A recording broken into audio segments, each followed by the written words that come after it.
Let's get peppy. Welcome to PEP 238. That's Planet Extra Podcast. I'm Chaz Licciardello, a host of Planet America on ABC Australia, and this is an official podcast of the ABC. So say hi to the Ombudsman for me.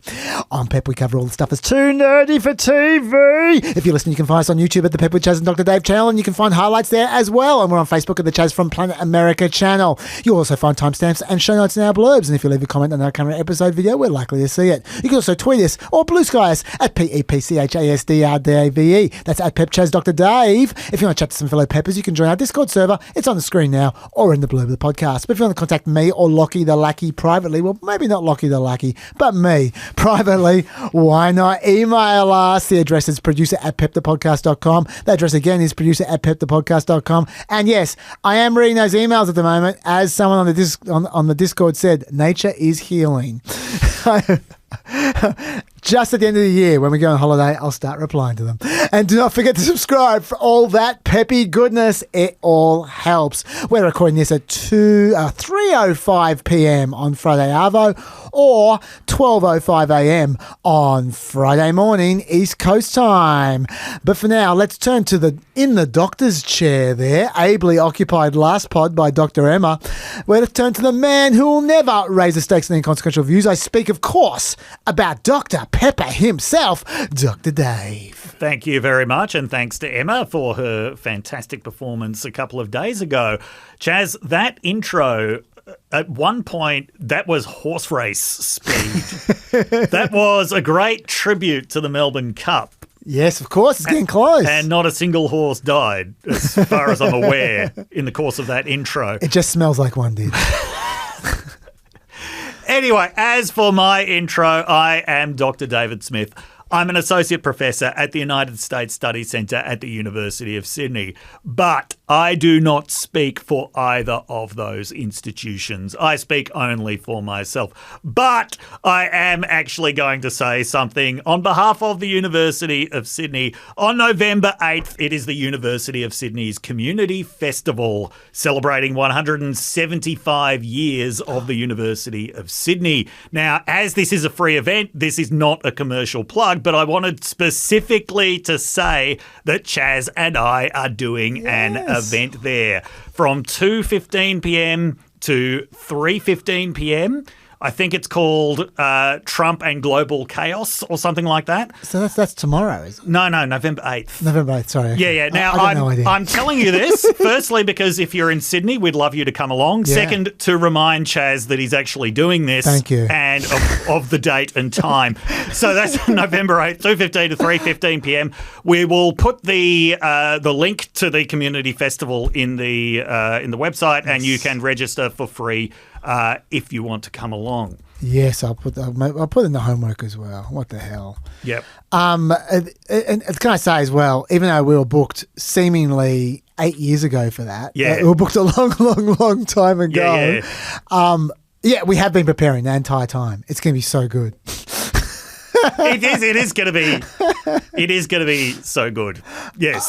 Yes, that's nice. I should say, Lockie is in midair at the moment. He's on his way to America. Happy trails, Lockie. He loves Trump. Can I say that again? He loves Trump so much. He has never written, said, or thought anything that dishonors Donald J. Trump. Or greatness. Yeah. And so today we're joined by Beau. Why don't you wave into the camera there, Beau? Hello there. Hello there. Beau is not actually Lockie's replacement. Beau is a pepper who is coming to visit, but we put him to work. So thanks, Beau. Let that be a warning. If by way of introduction, I do have a contronym that I wanted to add. Oh yeah? Which is buckle. As in to buckle up is to secure. Yes. But then if your knees buckle, to collapse. Right. That is very true. That's fantastic. I was listening out for that one multiple times, multiple weeks in a row, and I gobsmacked that it had not yet come up. That is amazing. And on this point, I just want to give a bit of quick correspondence from Pepper Gareth in London. Is this the flammable one? Yeah, probably pointing out I read this out something that many people... Did he send you the same No, thing? no, he didn't, but someone else did. Okay, yes. But you can read out Gareth. Yes. Why not? I regret to inform you that inflammable is not a contronym. Although it was the first word to spring to my mind too, it only has one meaning. The confusion arises because flammable means almost the same thing despite sounding like the opposite. So we're going to have to come up with some new term to describe inflammable. We will. And that is...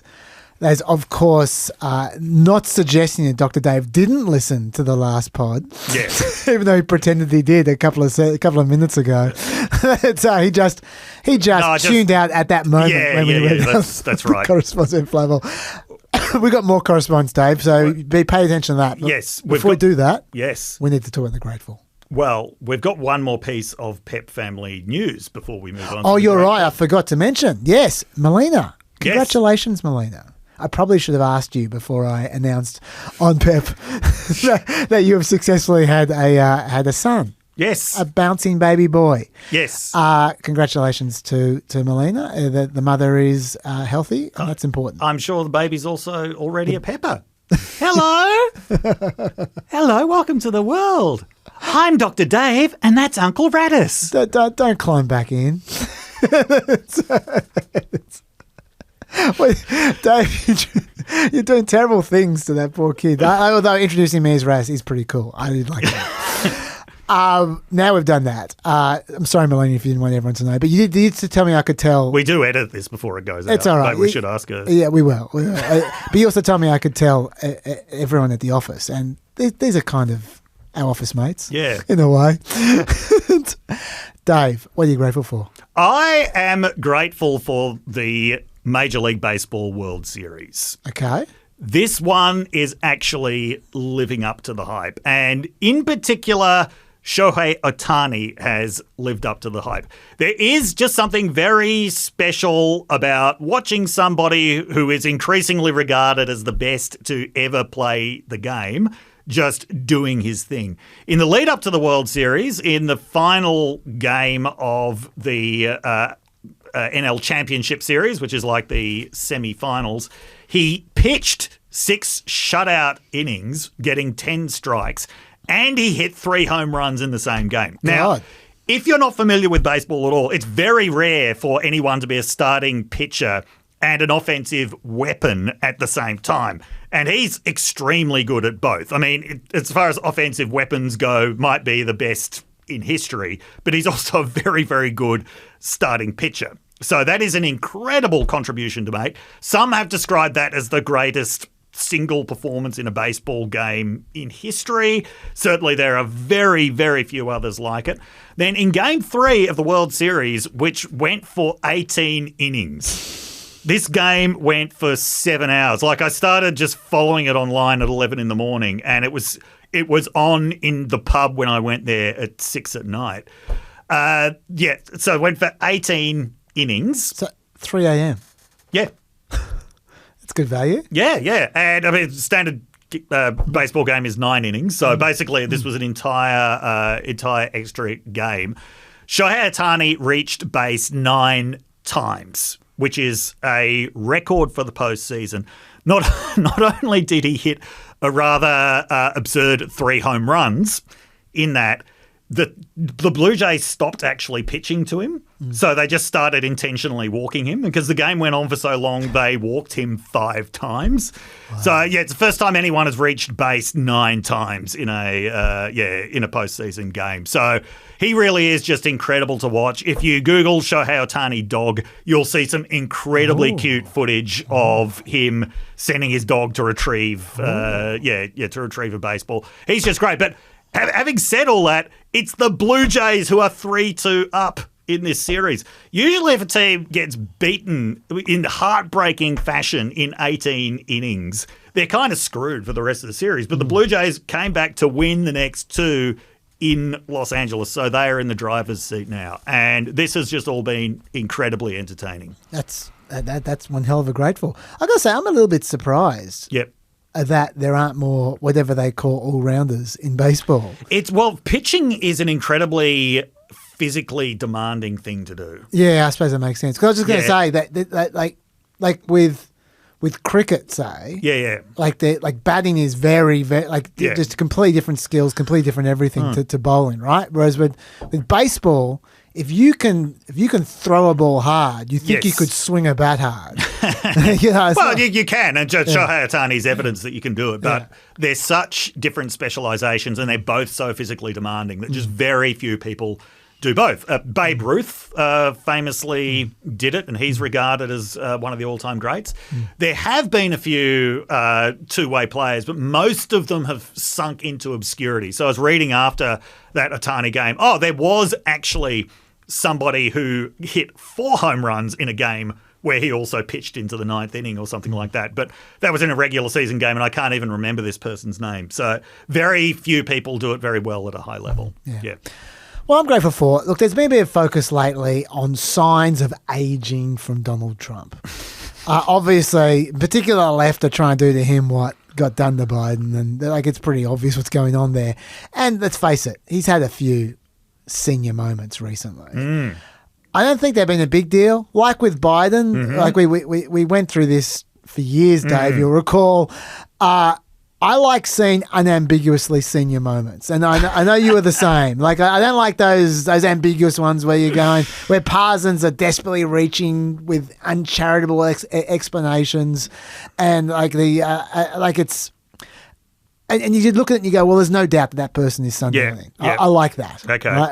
I'm pleased. You just want to see the real deal. Yeah, exactly. So, for example, there was one this week which I don't think cut it, which I will play and I'll talk to it while we're watching. Okay? Yeah. There we go. Okay. All right. So what we're seeing here, for those who are listening, is Trump being guided around a room by the Japanese Prime Minister the other day. And at one point, Trump has enough. It's not quite yet. It's a little bit further on. He's just jack of it. And he just keeps on walking, just wandering off while the Japanese Prime Minister's trying to do the business. Leaving the Japanese Prime Minister behind him. Here it is. He just keeps on going. And she's obviously not quite sure what she should be doing. And people put the Curb Your Enthusiasm music over the top of it and stuff. I'm trying to figure out what the band's actually playing. I don't know. But it sounded like the French national anthem, but then it seemed to turn into Away in a Manger. I'm sure it's something very famous, and it's just my musical ignorance. It might be the Japanese anthem. I don't know. It sounds anthemy. Yeah. If someone could inform us, please do. Sure. Anyway, my point is that could be anything. That doesn't mean he's senile. Yeah. That could be anything. That could be. That's not good enough. He could be bored. He could be zoning out. Yeah. He could. Maybe he's got no idea what's meant to be happening. He's confused about the protocol, and he just doesn't give a shit because they're just walking around a room. There's all kinds of reasons, right? So that to me is low quality. That's confusion. what half the people look like at the Easter show. Exactly. But what I'm grateful for is there is one undoubted high-quality series of confused moments for Trump. Okay. And I'm really enjoying these. Okay. And I reckon there's going to be more of them. All right. I think it's the beginning of a long series. Okay. And I'm finding this series already quite enjoyable. I'm excited by how excited you are. And that is Trump's ongoing inability to remember the country of Armenia. Right. Now you might go, why does it matter if he remembers Armenia or not? It's because Armenia is one of those wars that he supposedly solved. Yes. Armenia, Azerbaijan. We've talked about it before. He's been directly lobbied by the Kardashians. Yes. I'm sure he's actually been told a lot more about Armenia than most people have. Probably. But yes. Well, now they're going to start lobbying him to remember it exists because he's got a lot of problems remembering the existence of the country Armenia. And every time he rabbits on about his wars, he likes to cite Armenia. Yeah. But he doesn't cite it very well. So, for instance, this was about a month ago. To think that we settled Azerbaijan and Albania as an example, it was going on for years. It was never going to be settled. Yeah.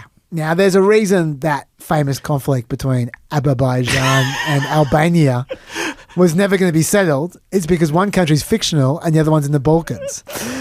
So, Azerbaijan. It sounds like an ABBA cover band. it does. It does. But I'm not going to knock Azerbaijan because at least that's close. Yeah. A lot closer than Albania. Look, given the number of people whose sole job is to make reality conform to whatever Trump says it is. Yes. I'm surprised that there aren't people in the State Department constantly pressuring Atlases. Armenia to just change its name to Albania. The problem is, though, There's already an Albania? well, that is a problem. But another problem is you never know what he's going to remember it as. Right, yes. Because Excellent point. That's not my last clip. Okay. This week, he was at it again. Saved millions and millions of lives with all of them. Azerbaijan. If you look at, just take a look at that one. That was going on for, I think, 38 years, right? So unless Armenia changes name to that one in anticipation, and who knows what's going to be next time. My point is, this series has only just begun. I'm very confident he's never going to remember the country Armenia, and he's going to keep on reaching for it. Yeah. And it's just going to get better and better and better over time. And the best thing about Trump is that whenever he screws up a memory, he tries to cover up that he screwed it up because he knows it looks bad. Yeah. And so he tries to fudge his way through, which makes it so much funnier. So keep looking out for that, folks. I am grateful for my new drinking game. Well done, Armenia. Okay, let's get into... Okay, Dave, you'll be wanting to pay attention to these because a lot of them are addressed to you. Okay. First one isn't, though. First one is from Owen to me, talking about the Young Republicans from the Dr. Emma podcast, the Young Republicans Correspondence. Chaz, bending over backwards to defend those racist Young Republicans was honestly the worst take you've ever had. Now, Dave is going to think from that lead-in that I was much more defensive of them than I actually was. You've gone hard, Owen, but I like it.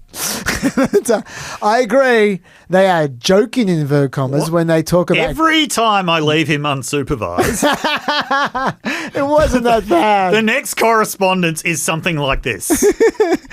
I agree that they are, inverted commas, joking when they talk about gassing people and loving Hitler, but you have entirely misunderstood the inverted commas joke. It isn't meant to be a, ha, I said something obscene I don't really believe type of joke, like a bully giving a kid a wedgie. They find the prospect of causing someone pain funny. It's as simple as that. They believe they're on the way to being the next wave of politicians with power, and it's funny to them that they actually are racists who will be able to cause harm. If they were in a position of power where they could decide that the immigrants who are currently being rounded up to be put into a gas chamber instead of alligator Alcatraz, they totally would. Now, Owen, you've gone hard, mate. If I was giving them the benefit of the doubt, which I was, you are giving them the benefit of your distrust. Neither of us know these people, Owen. There is literally no extra information in the Politico piece other than what I read out about these people. So, yes, I was being deliberately generous. And, Owen, you are being deliberately ungenerous. You really are. Either of us could be right or wrong or neither. So, if you want to pick the other option than I did, that's fair enough. You're just as justified as I am. But I just want to acknowledge, I want you to acknowledge that that is what you're doing. You have no insight into these guys, mate. This is just your guess, just like my guess was being generous. Owen might be a little bit more familiar with the online culture that they come from than you are. But they are individuals, Dave. Yeah, no, that's true. Yeah. That's true. But if we're making inferences, he might be like he might have a bit more contextual knowledge. Yeah. Having said that, I read out for a reason. It's good to have a counterbalance. Yes. And so thank you for that, Owen. And I don't want to sound like I was displeased by that correspondence because I am pleased to be held up and to be held to account. So thank you very much for that. And fair enough. I mean, look, You got plenty of support, Owen. Hannah Rose. She was more generous, but same vibe. Just listening to the Young Republican section, I can hear Chaz relating to them and putting himself in their shoes. That's great. So patronising. That's great. That's such a human thing to do. But, yeah, fair enough, Hannah. I think the lesson of the last few years is to listen when people tell you who they are. Yes. Trump's jokes become policy. When the young Republicans were using slurs or talking about gas chambers or supporting Hitler, it wasn't a slip of the tongue. They meant to say it. Saying it clearly served a purpose. Literally hundreds of people sat there and let them say it. This is how the alt-right normalises extreme positions. I think criticism of Jay Jones was fair enough. When he said it, he meant it, at least in the moment. I'm sure what he said coincided with moments of extreme anger, but it's good he's been held to account. The young Republicans aren't children. Some of them are older than Jones was at the time of the comments. He's only 36 now. They should be held to the same standard. Hannah, 100% fair enough. Completely agree. Yeah. So just back to Owen. Hannah agrees with you, and I agree with her. So I don't sound like I was being too harsh to you, Owen, because you were going full on, but your point's fair enough. Mm-hmm. Platner correspondence from Craig. We talked about Graham Platner as well. Oh, right. Yeah. Chaz, use of the Totenkopf in Germany as a military emblem began under Frederick the Great in the 18th century. It was adopted by the Nazi SS, but in and of itself, it's not a Nazi emblem. Admitting you have a Totenkopf, death's head tattoo, is not of itself an admission. You have a Nazi tattoo. He's writing that because I noted that some people said that Platner had told them 10 years ago he had a Totenkopf. Right. Which seemed like an admission that he knew he had a Nazi tattoo. Ah. And the point Craig's making is not necessarily. But as a commenter replied to Craig about, they have good conversations in the comments. If Graham Platner knows enough about history to know about Frederick the Great in the 18th century, he probably knows about the Nazis as well. Yes. So that's probably not an excuse. Yeah. Also, more Platner correspondence. We had quite a bit actually in the comparison to Elon Musk bit. Like there was a bit where I was saying, no, some conservatives say that it compares to Elon Musk's Nazi salute. I said, just so you know, Dave. Yep. I said there's a big difference between Platner and Elon Musk, and that is Platner acknowledges and apologizes. Yes. That's a big difference. Yes. Nick says, way more important than apologies. The comparison to Musk is utterly absurd. Musk has spent the last few years endorsing and supporting the far right and genuine Nazi apologist at every opportunity. Mm-hmm. His Nazi salute was one data point in an extensively documented pattern of behaviour. 2 data points. Yep. That's true, yes. Yep. Whereas there is nothing in Platner's past or present to indicate any support whatsoever for Nazi or Nazi-adjacent ideologies.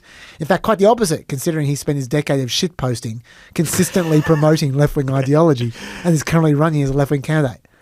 Good point, Nick. Good point.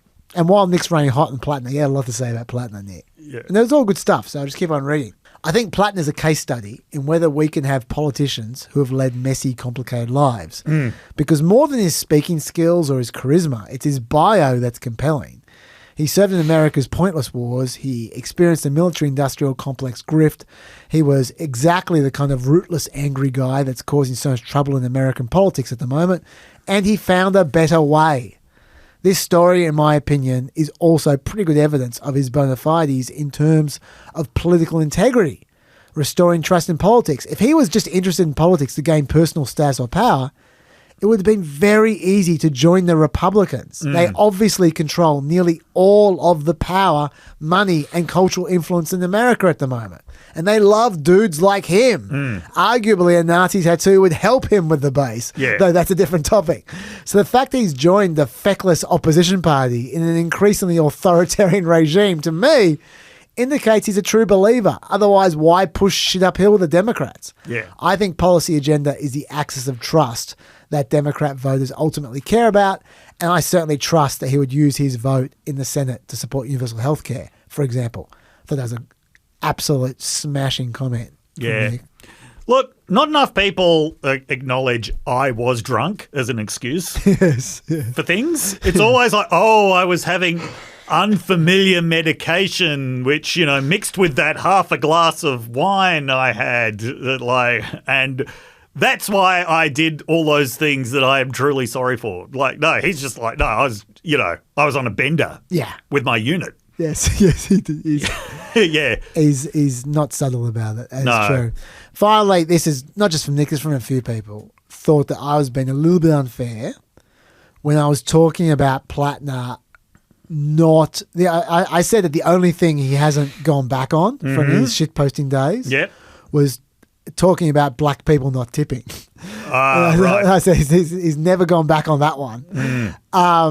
They thought I was being a little unfair. I'm going to read two comments here. One from Nick. I think you verbaled him a little by saying he stands by his comment about black people tipping less. He explained it was a post asking, what question do you want to ask people of a different race? And he stands by asking that question about tipping out of curiosity based on his anecdotal experience. It's not really the same thing. And Stephen also said, Graham Platner didn't actually make a comment about black people not tipping, nor has he stood by any such comment. He asked a genuine question in a Reddit thread and got a genuine answer from someone in real life who explained it to him, which he says makes perfect sense. And in case you think I'm splitting hairs between a comment and a question, I would suggest no more than the dozens of times that you, Chaz, told us last year that Trump didn't actually say what people were accusing him of saying. Touche, Stephen. When you end with something like that, you know you're going to get me to read it out. Yeah. That's elemental Chaz psychology 101. Yes. But you're right. He's right. Yeah. Fair enough. Good points, both of you. Yes. All right. Now I've got two correspondences for you, Dave. Both of them are long. Okay. Before we get to the long correspondences, can I just do a really short piece of correspondence? Go for it. On the subject of rare earths. Oh, yeah? Go, yeah. Yes, please. yeah. So this is from Haley Channer from the US Studies Center. Yep. She said, the only thing I'd add is the best deposits of rare earths have the worst economics. You actually want deposits that have heaps of different minerals so you can sell them all to different industries. So a massive deposit of dysprosium is actually a white elephant. I had no idea. The more I hear about these terrible minerals, the less I like them. But I do like the idea of dysprosium because it sounds like a condition that academics suffer from when they try to write. You're big on the sounds like today. Yeah. So there's correspondence from the US Study Center. Was that verbal correspondence? No, that was a text message. Okay. She just walked into your office. No. Okay, No, she's a pepper. So, cool, she heard sweet. that. Yes. Okay. I got two long ones for you, Dave. Okay, So yes. you can cut stick on these. All right. First of all, Aussie politician correspondence. Chaz. I've already fallen asleep. Okay, all right. Sorry, Chaz. It starts off with... Sorry, Chaz. Thank you, Tomo. Sorry, Chaz, referring to Australian politics. Dave, you may have talked about our lovely long-serving former Queensland Premier, Joe Bjelke-Petersen, before. But the longer Trump is in power, the more I feel like I've seen this all before. The comparisons, apart from one was a premier of a state in Australia and the other is the current president of the most powerful nation on earth, is uncanny. I'll run through a few. Both. Little regard for the law, but big on law and order. Both. Install sycophants into positions of power. Think small-town Queensland country cop-made commissioner. Think Hegseth. Both loved property development. Oh, yes. Both used out-of-town brown shirt police. Yes. Queensland during the Springbok tour to crack down dissent. Both cozy up to foreign wealth. JBP with the Japanese. Yep. Trump, Qatar, etc. Both involved family in politics. Flo Bjelke-Petersen, the son, John Bjelke-Petersen, though unsuccessfully, had not charisma similar to Trump's offspring. Rampant corruption, both. Media control, both. In fact, the Queensland National Party had a 10-minute program every Sunday night before the 6 p.m. news, paid for by the taxpayer, running through all the great things the government was doing for its subjects. That's amazing. I could go on. So, Joe Bjelke-Petersen's reign ended in disgrace, corruption, scandal, etc. And the Queensland National Party, I don't think, ever recovered. And in fact, disbanded / merged to form another party. Yes, the LNP. Are there more comparisons you can think of? And do you think a similar ending awaits Trump and MAGA? It took 30 years for Queensland to wake up from the spell, although this was made difficult as the electoral boundaries were gerrymandered. Sound familiar? Yep. Also, Joe Bjelke-Petersen did away with the Queensland Upper House. I'm sure Trump would love also to do the same, and has done by default with the current and probably rolling government shutdowns. Thanks. Okay. Thank you very much for that. The only critique I'm going to make of that is it wasn't Joe who abolished the Upper House in Queensland. That was abolished in 1922. But the rest of it, absolutely correct. In fact, there are some even more and weirder parallels. Joe was very big on remote outlying territory. He did not want the Australian government, when Papua New Guinea became independent, he did not want them giving Papua New Guinea islands in the Torres Strait that were significantly closer to Papua New Guinea than to Queensland. Like, he went up to these islands, which are only something like 50 kilometres away from Papua New Guinea. It's like, my fellow Queenslanders! Yeah, a lot of Joe's politics also revolved around questions of race. That is another parallel. I mean, there are some important differences as well. Yeah, Joe was there for 28 years. Yep. Trump feels like he's been there for 28 years. Yeah. Joe's gerrymanders were so effective. The National Party, in terms of its actual vote share, usually came third in all of those elections that they won. They were not only behind Labor, they were behind the Liberal Party in terms of their actual vote share, or at least for some of them they were behind the Liberal Party. But the Nationals had the most seats, and so they formed government. So, Jane, just a bit of personal history here. I was born in Brisbane in 1980. I didn't even know that. That was during Joe's premiership. That was at a time where any gathering of 3 people or more could potentially be an illegal demonstration, and I was a twin. So even my birth could potentially have been, an illegal act. And what? How is this the first time we've heard that you're a twin? I've told you this before. No, I wasn't listening. Do you have a brother twin or a sister twin? A twin brother. Do they look exactly like you? No, nothing like Have they got your hair? No. Oh, okay. That's less interesting. Yeah. He's a pepper, but I've never asked him whether I can talk about him on PEP. So to protect... We're doing that a lot today. To protect his privacy, I will not say any more for now. I didn't want to know anything but the hair anyway. Anyway. Okay, keep going. Yeah, so like the first 4 years of my life, the first memories of my life are of Sir Joe Bjelke-Petersen's Queensland. Wow.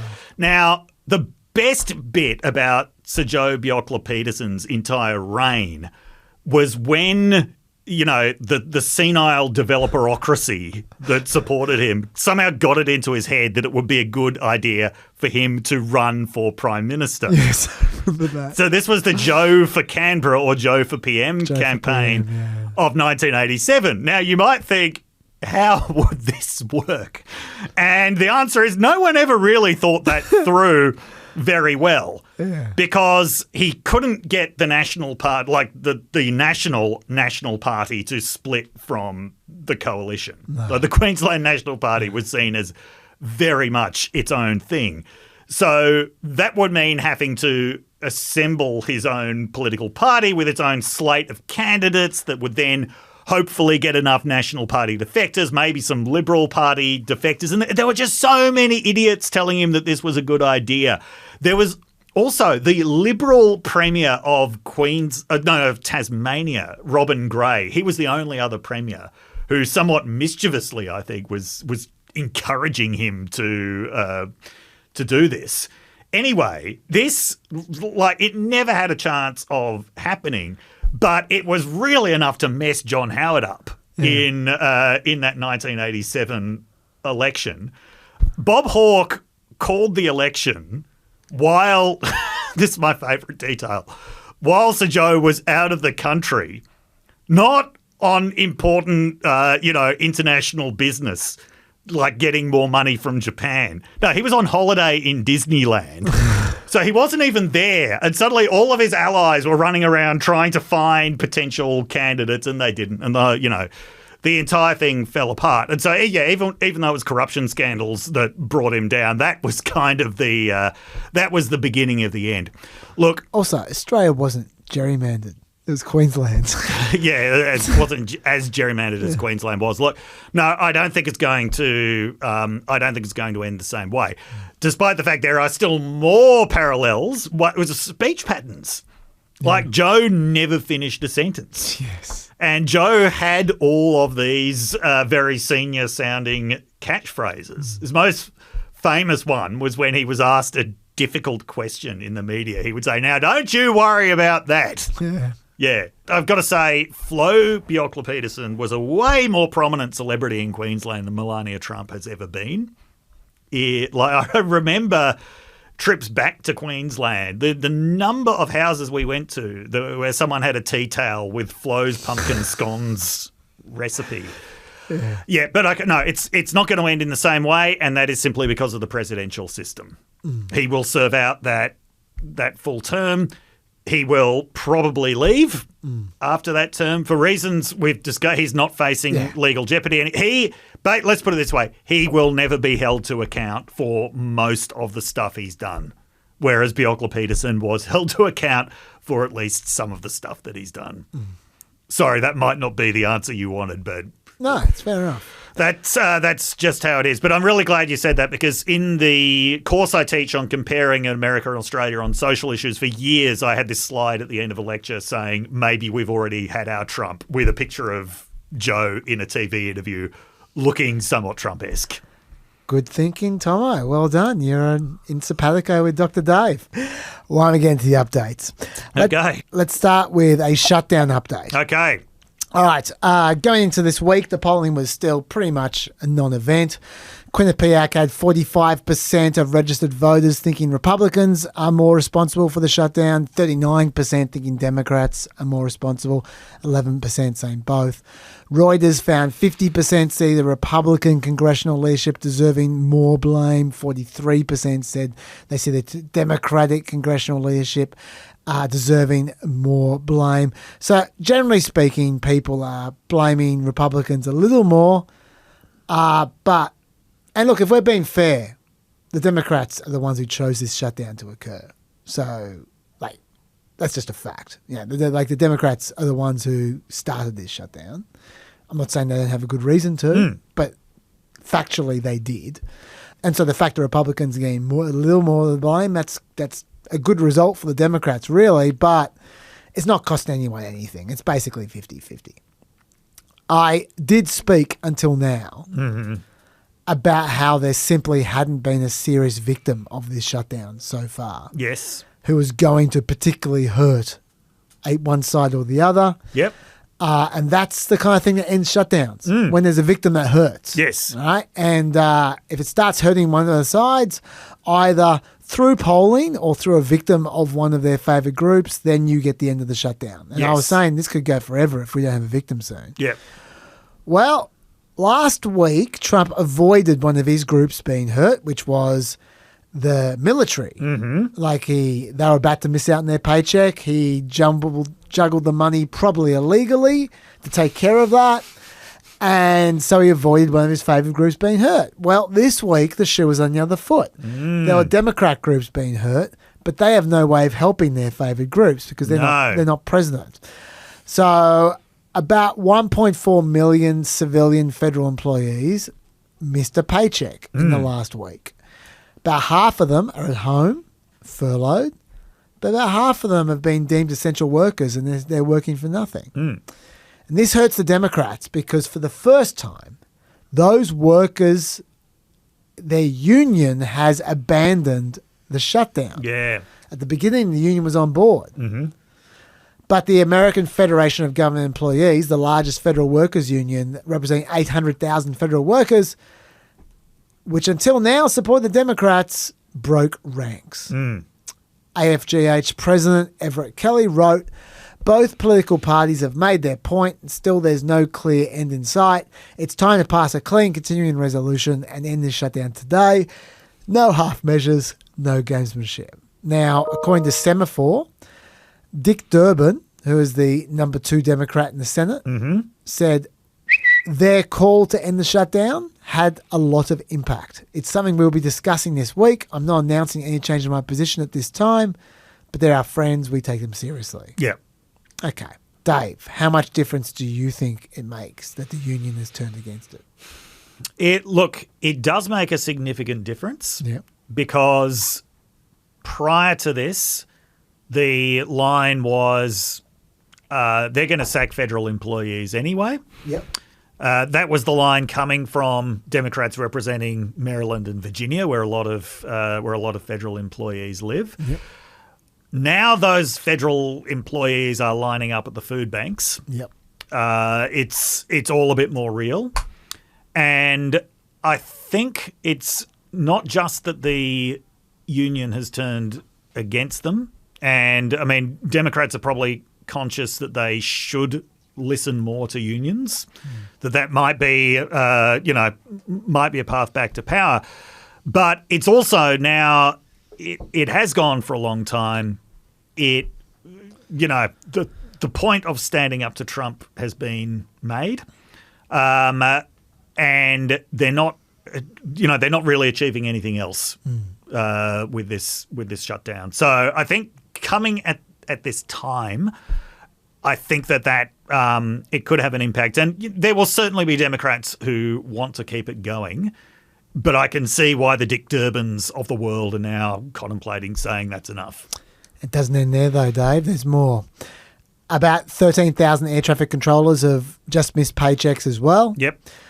Apparently a number of them are now working second jobs to make ends meet, which means we can expect absenteeism to kick up a gear soon. As you have said before, Dave, air traffic congestion ended shutdowns in the past. Yep. A couple of major airline pilot unions have also now called for the Democrats to cave. So there's them as well. And now there's also a third group of victims, and this group really hurts, the food stamps recipients. Yes. Yeah. There are 22 million households containing 42 million individuals who receive food stamps. It's about 12% of the population we're talking there, 1 in 8.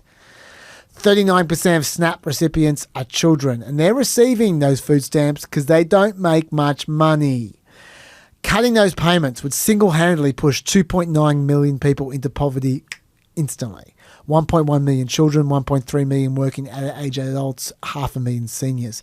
Costs about $8 billion a month to pay for those food stamps. Dave, as of tomorrow, the cupboard is bare.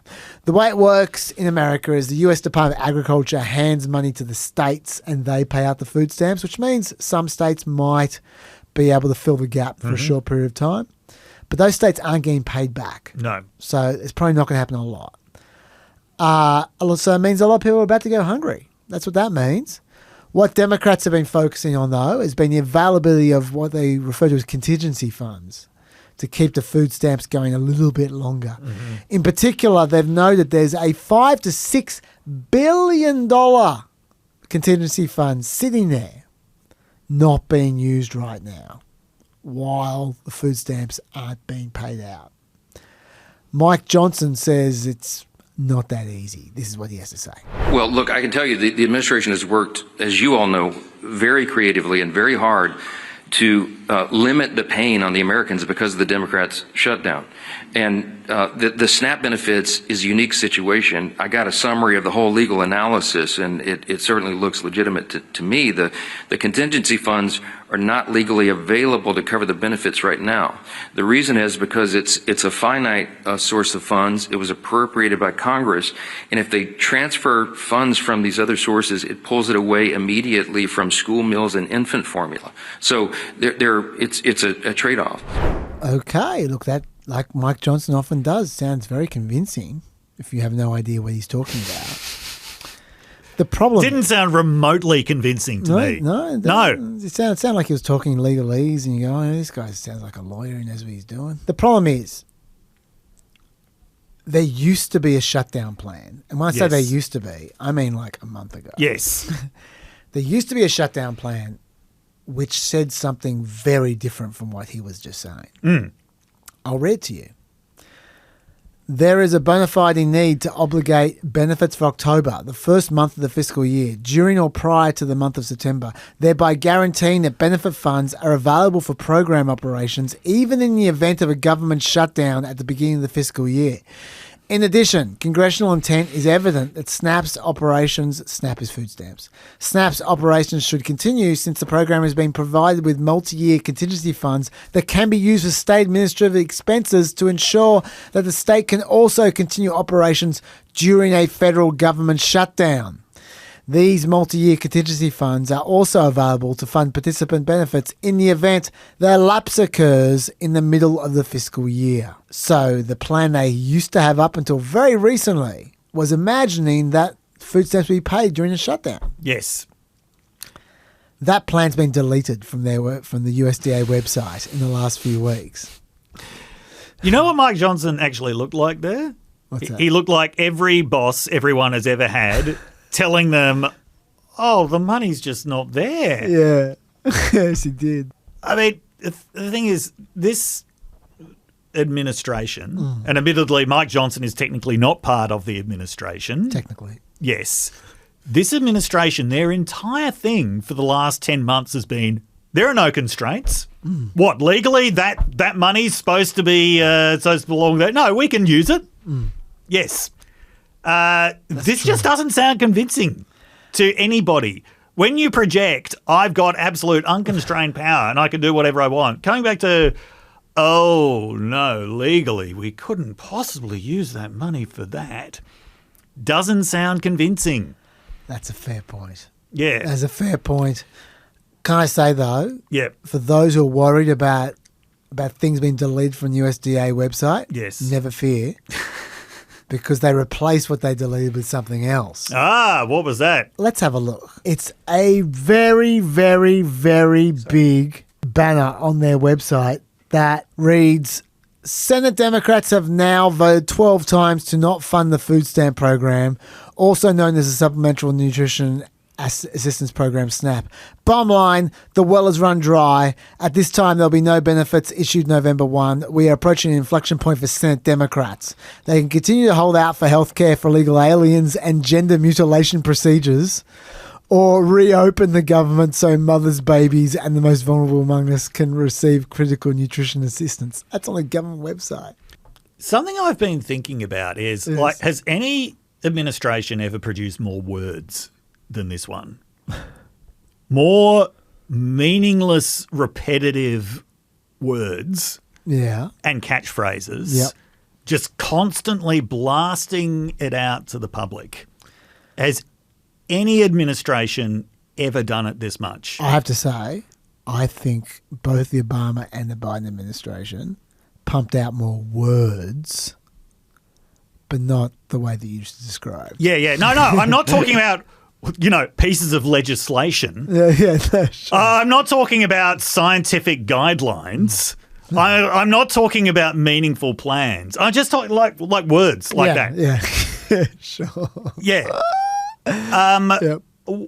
One thing that I think Republicans should be worried about, but they won't be, is they are just devaluing the currency of language.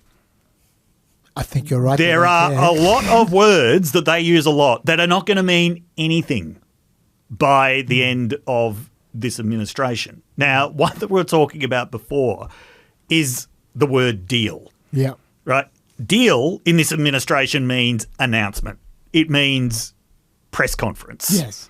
Yeah. It doesn't mean actual bargain, Yes. right?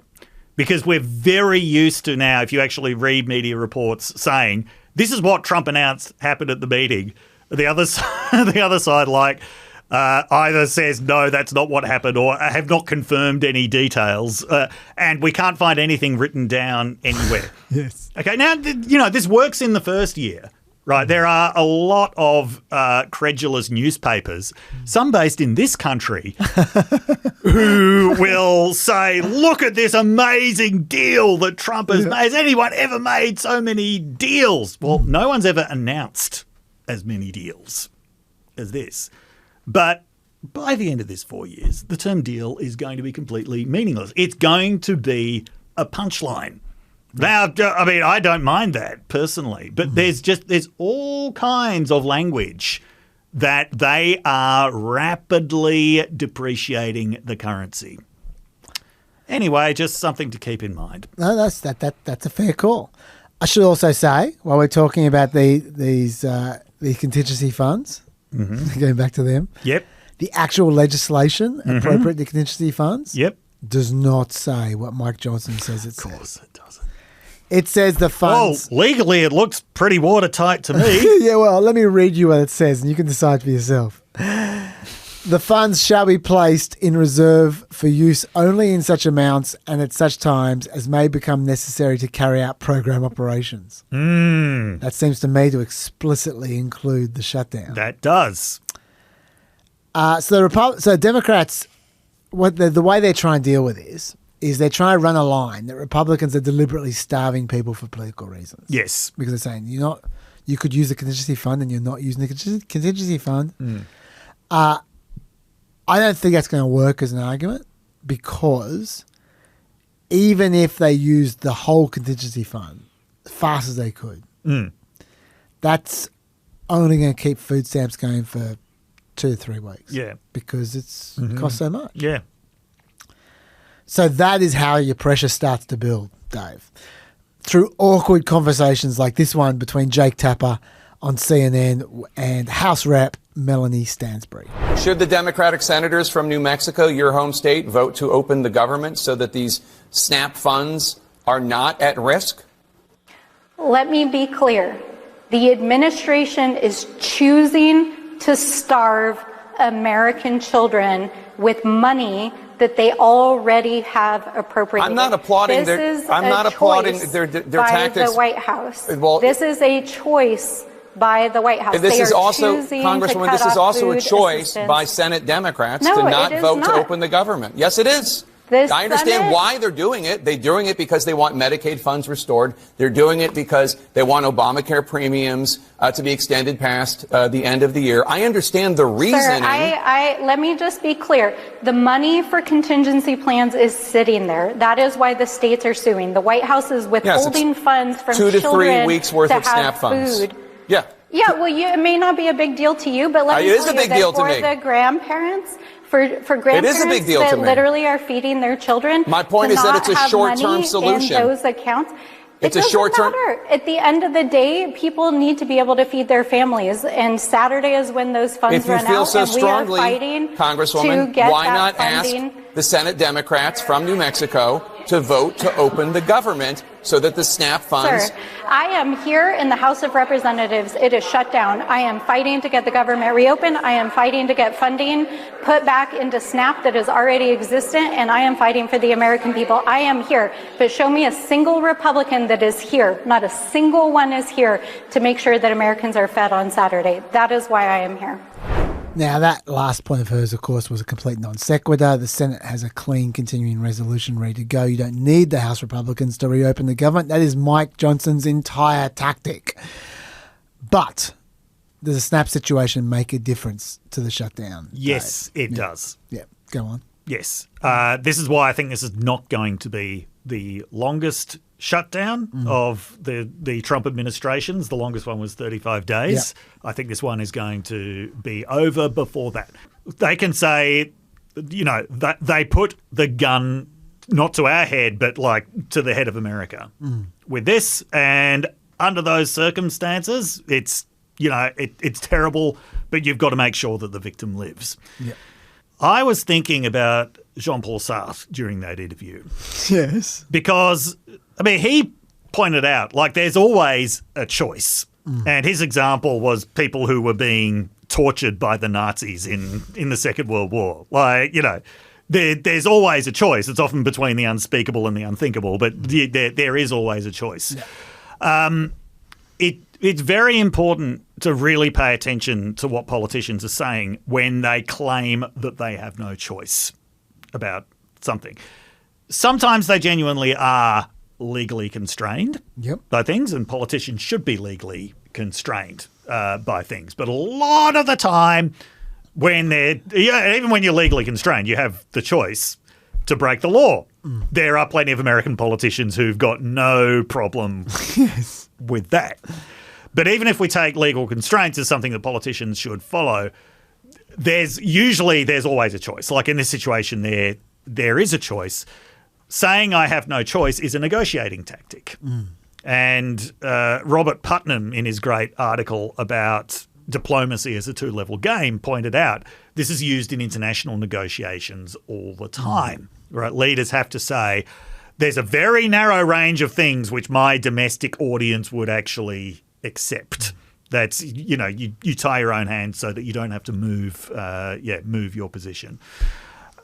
This is just one of the fundamental dynamics of political bargaining. I think Democrats are they're going to reach the point where they have got to exercise their choice for the good of their constituents. And they have made their political point at this point. They have, stood up to Trump in some very significant ways. But, I don't think they're going to get anything more out of this at this point. Yeah, look, I'm inclined to agree. I think also the timing of this, we've seen in the last few days a lot of, I think, unfortunate comments from Democrats. I just think is poor tactically. Yeah. Unfortunate comments talking about how much the shutdown gives them leverage and they shouldn't be giving it up easily. Yeah. That's unfortunate rhetoric because, it's true, but it sounds like you don't care about other people. You just care about your political tactics. Yes. Right? So that's not great. So the most famous example of this that's been going around the last few days is Democrat whip Catherine Clark, who actually, to me, she doesn't sound actually that bad, but it just lends itself to that spin. Yeah. So let's just have a listen to her. Shutdowns are terrible. And of course, there will be, families that are going to suffer. We take that responsibility very seriously. But it is one of the few leveraged times we have. So she's trying to express sympathy. Yes. Still sounds cold-blooded, though. Yeah. Republicans have used that grab a lot. But what I want to focus on is what she's saying is simply not true. This is not a unique period of leverage. This is a period of leverage. Yes. But if the Democrats cave on the continuing resolution, that only funds the government for 3 more weeks. Yeah. And then there'll be another shutdown. Yes. So if I was them, I totally would do what you just said. Yeah. I'd take the continuing resolution. Yeah. I'd say, sure, you Republicans say you'll help us fix the end of Obamacare premium subsidies. Yes. Let's see you do it. Yes. You got 3 weeks. And we'll reopen the government just like you want us to for 3 weeks while we negotiate. And if you haven't kept your word about Obamacare subsidies, then we're going to be back in a shutdown situation again in 3 weeks' time. And this time, we'll know you lied. I think that's a no-brainer. Given that there's just going to be the same thing again in a month's time. Yeah. Why not play the long-term game and say, okay, you want to... If we reopen the government, you say you'll give us the subsidies. Okay, we'll reopen we'll call your bluff. Let's see what happens. Yeah. And it's about acknowledging that, yes, Republicans have all kinds of ways of getting around this because they're controlling all the levers of power. They can do things illegally to make sure that their constituents are still looked after. Yep. Democrats aren't in a position to do that. That's right. I'm going to skip the next update, the next few updates for now. Let's go into Venezuela. Okay. Yeah. Yes. So the tally of boats that have been struck last time I saw was 14. Yep, that's the last time I saw too. 57 alleged drug traffickers murdered for those keeping count. Yes. And I am going to keep on calling them murders. Yes. Yeah, no, they absolutely are murders. I want to zoom out to the big picture of Latin America here, because it is becoming increasingly apparent that regime change is on the agenda. Okay. So looking at other things going on in Latin America at the moment, Milei had a very significant electoral victory after the Bessent bailout. Yep. We've seen imposition of tariffs on Brazil because of the fact that Brazil is sentencing Jair Bolsonaro to significant jail time for his crimes against the country. By the way, the Senate actually passed a resolution to lift the tariffs on beef, but there's obviously no way that's going to get past either the House or Trump's desk. Yep. So one of the things that's going on here is Marco Rubio, with other ideological allies in the Trump administration, is trying to create a right-wing Pan-American movement. And regime change in Venezuela is high on the agenda because they think that regime is not only despicable but weak. That will fall over easily. I'm sure that regime change in Cuba is the actual end game. Now, they're not anywhere near ready to try to put that into place yet, but that is the overall plan. Create a right-wing Pan-American movement, topple left-wing governments wherever you can by, whatever kind of pressure, whatever kind of means, and then like the final jewel in the crown will be Cuba. I think that this is not just Marco Rubio's vision. This is a long-term pipe dream of people usually based out of Florida, and I mean there's a very long history of the United States coordinating right-wing movements in Central America and South America. They have backed all kinds of right-wing dictatorships. They have backed all kinds of right-wing paramilitary movements. This, in many ways, is a long-term continuation of American policy. To zoom out even further, this is being referred to as the Monroe Doctrine 2.0. Or the Donroe Doctrine. The Donroe Doctrine, yes. Right? So this dates back to the 1820s. This is the idea that no other colonial power should be allowed to interfere in the Western Hemisphere. Now, ironically, China actually has way more influence in Latin America at the moment than probably any other imperial power has been there since the US kicked them out the first time. And in fact, things that they are doing are, if anything, driving Latin American countries closer to China. But leaving that point aside, this is the overall thing that's going on here. And the government of Venezuela isn't just a target. The government of Colombia is a target as well. Yep. A left-wing government led by a former left-wing guerrilla fighter who last month, when he was in New York for the UN General Assembly, told a rally that the US military should disobey Trump's orders. Trump was not very happy about that and had his visa cancelled. Not only did he have his visa cancelled, this is Gustavo Petro, he then labelled him a drug trafficker. Yes. There is absolutely no evidence that Gustavo Petro is a drug trafficker. We'll get back to Venezuela, but I just want to talk about Colombia for a few minutes. Go for it. Because not every boat has been a Venezuelan boat or in Venezuelan waters. No. There have been 2 boats in the Eastern Pacific that were Colombian. Yep. Now, in terms of the overall picture of drugs, a vast amount of cocaine comes out of Colombia. Yes. Something like 80% of the cocaine intercepted in the US comes from Colombia. If you've got that stereotype, you're actually correct about that. Most of it comes through Pacific routes, though. Not through Caribbean routes, which is where the majority of the boat strikes have been taking place. Yes. Venezuela is a minor transshipment player for cocaine that is mostly not headed to the United States. It is not a cocaine producer. Yeah, it's going to Europe. Yeah, the big cocaine producers are Colombia, Peru, and Bolivia. This Colombian government, like all Colombian governments for the last 30 years, has been fighting wars with the armed groups, the heavily armed groups, like better armed than a lot of countries' militaries, that control the cocaine trade. This relies on heavy cooperation with American intelligence agencies. Colombia is basically the big listening post for American intelligence agencies in the Andes.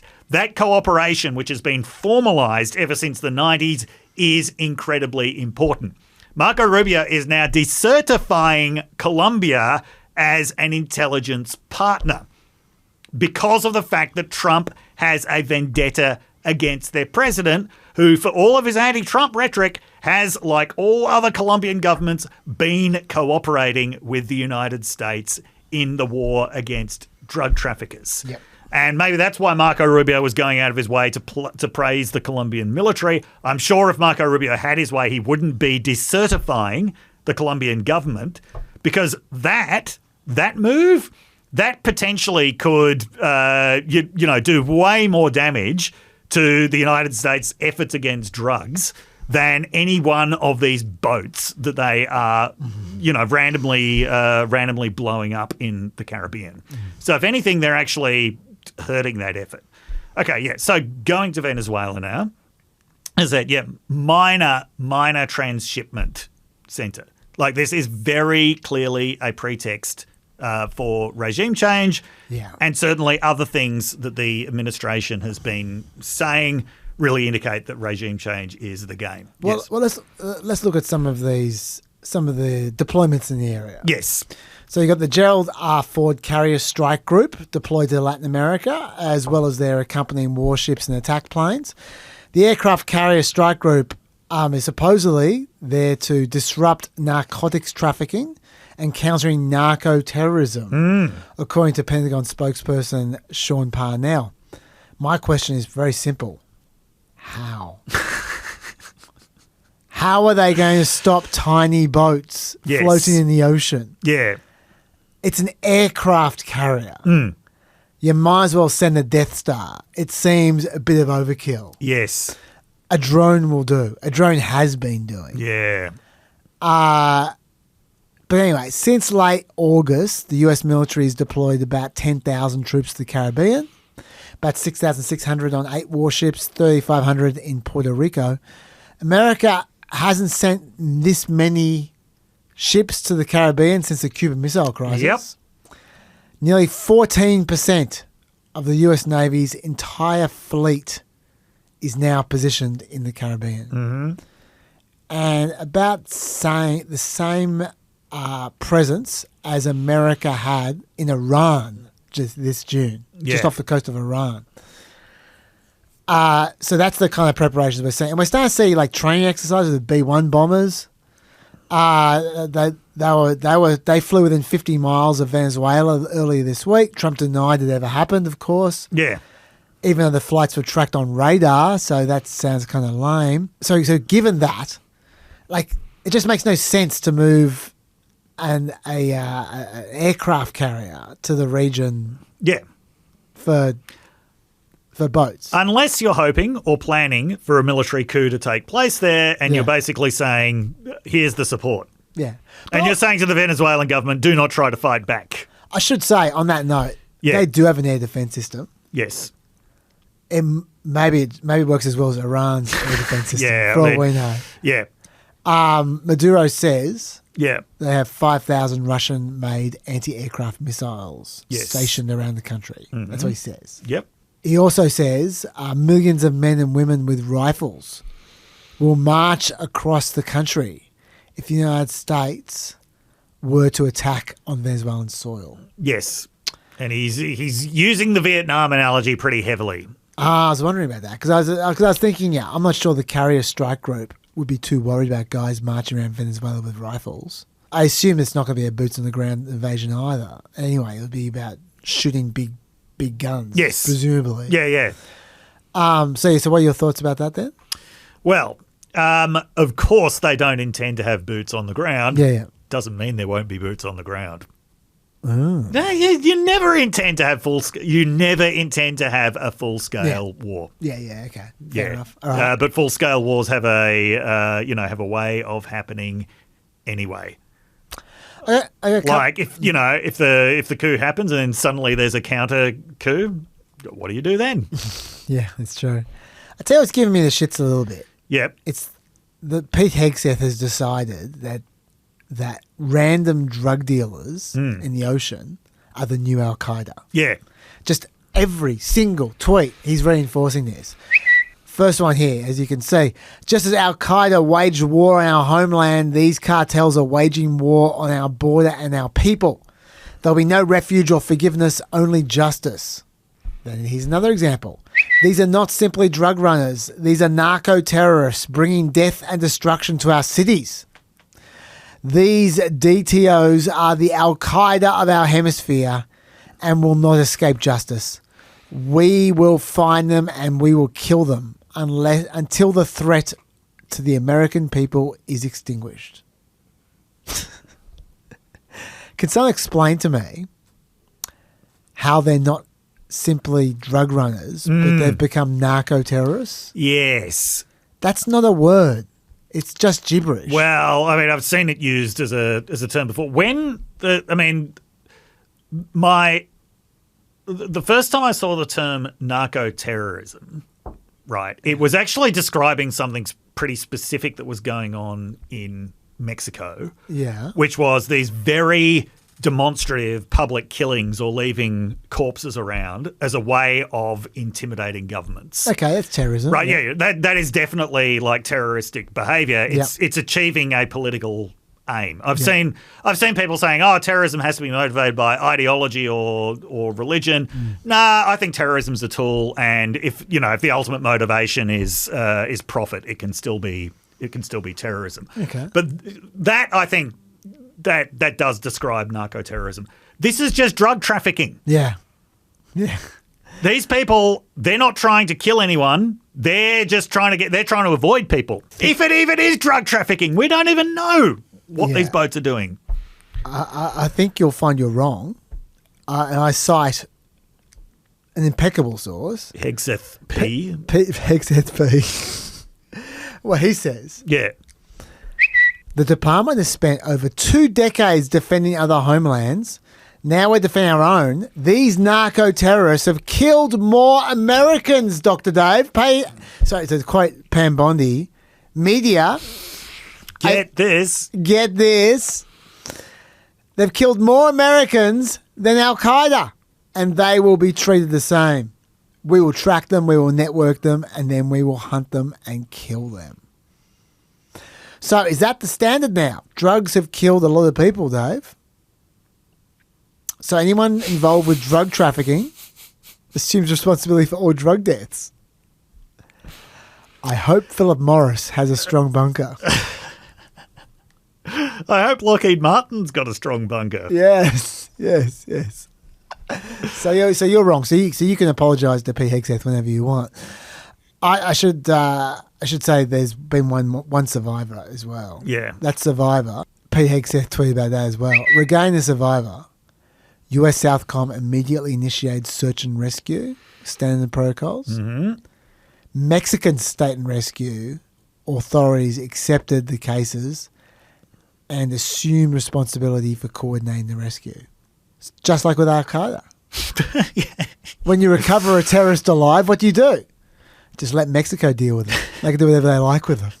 That's classic Al Qaeda war on terror logic, right there. Yeah. Isn't that what they did with Osama bin Laden? Yeah, that's right. Yeah. Didn't they just say to Mexico, "Oh, you can pick him up. Just do whatever you like. Let him go. Who cares?" That's how I remember it. Yeah. I'm pretty sure that's how it worked. The other thing, Dave, that's annoying me a little bit. Yeah. Is the issue of congressional permission. Yes. So do you want to say something before I get into this? I'll leave it till you've just covered this before I get to what's really annoying me. Okay. Well, yes. It seems like we're all being annoyed by this. Yes. Yeah. Trump says that he's going to brief Congress. Okay. So he's very clear about that. I'm sure it's true.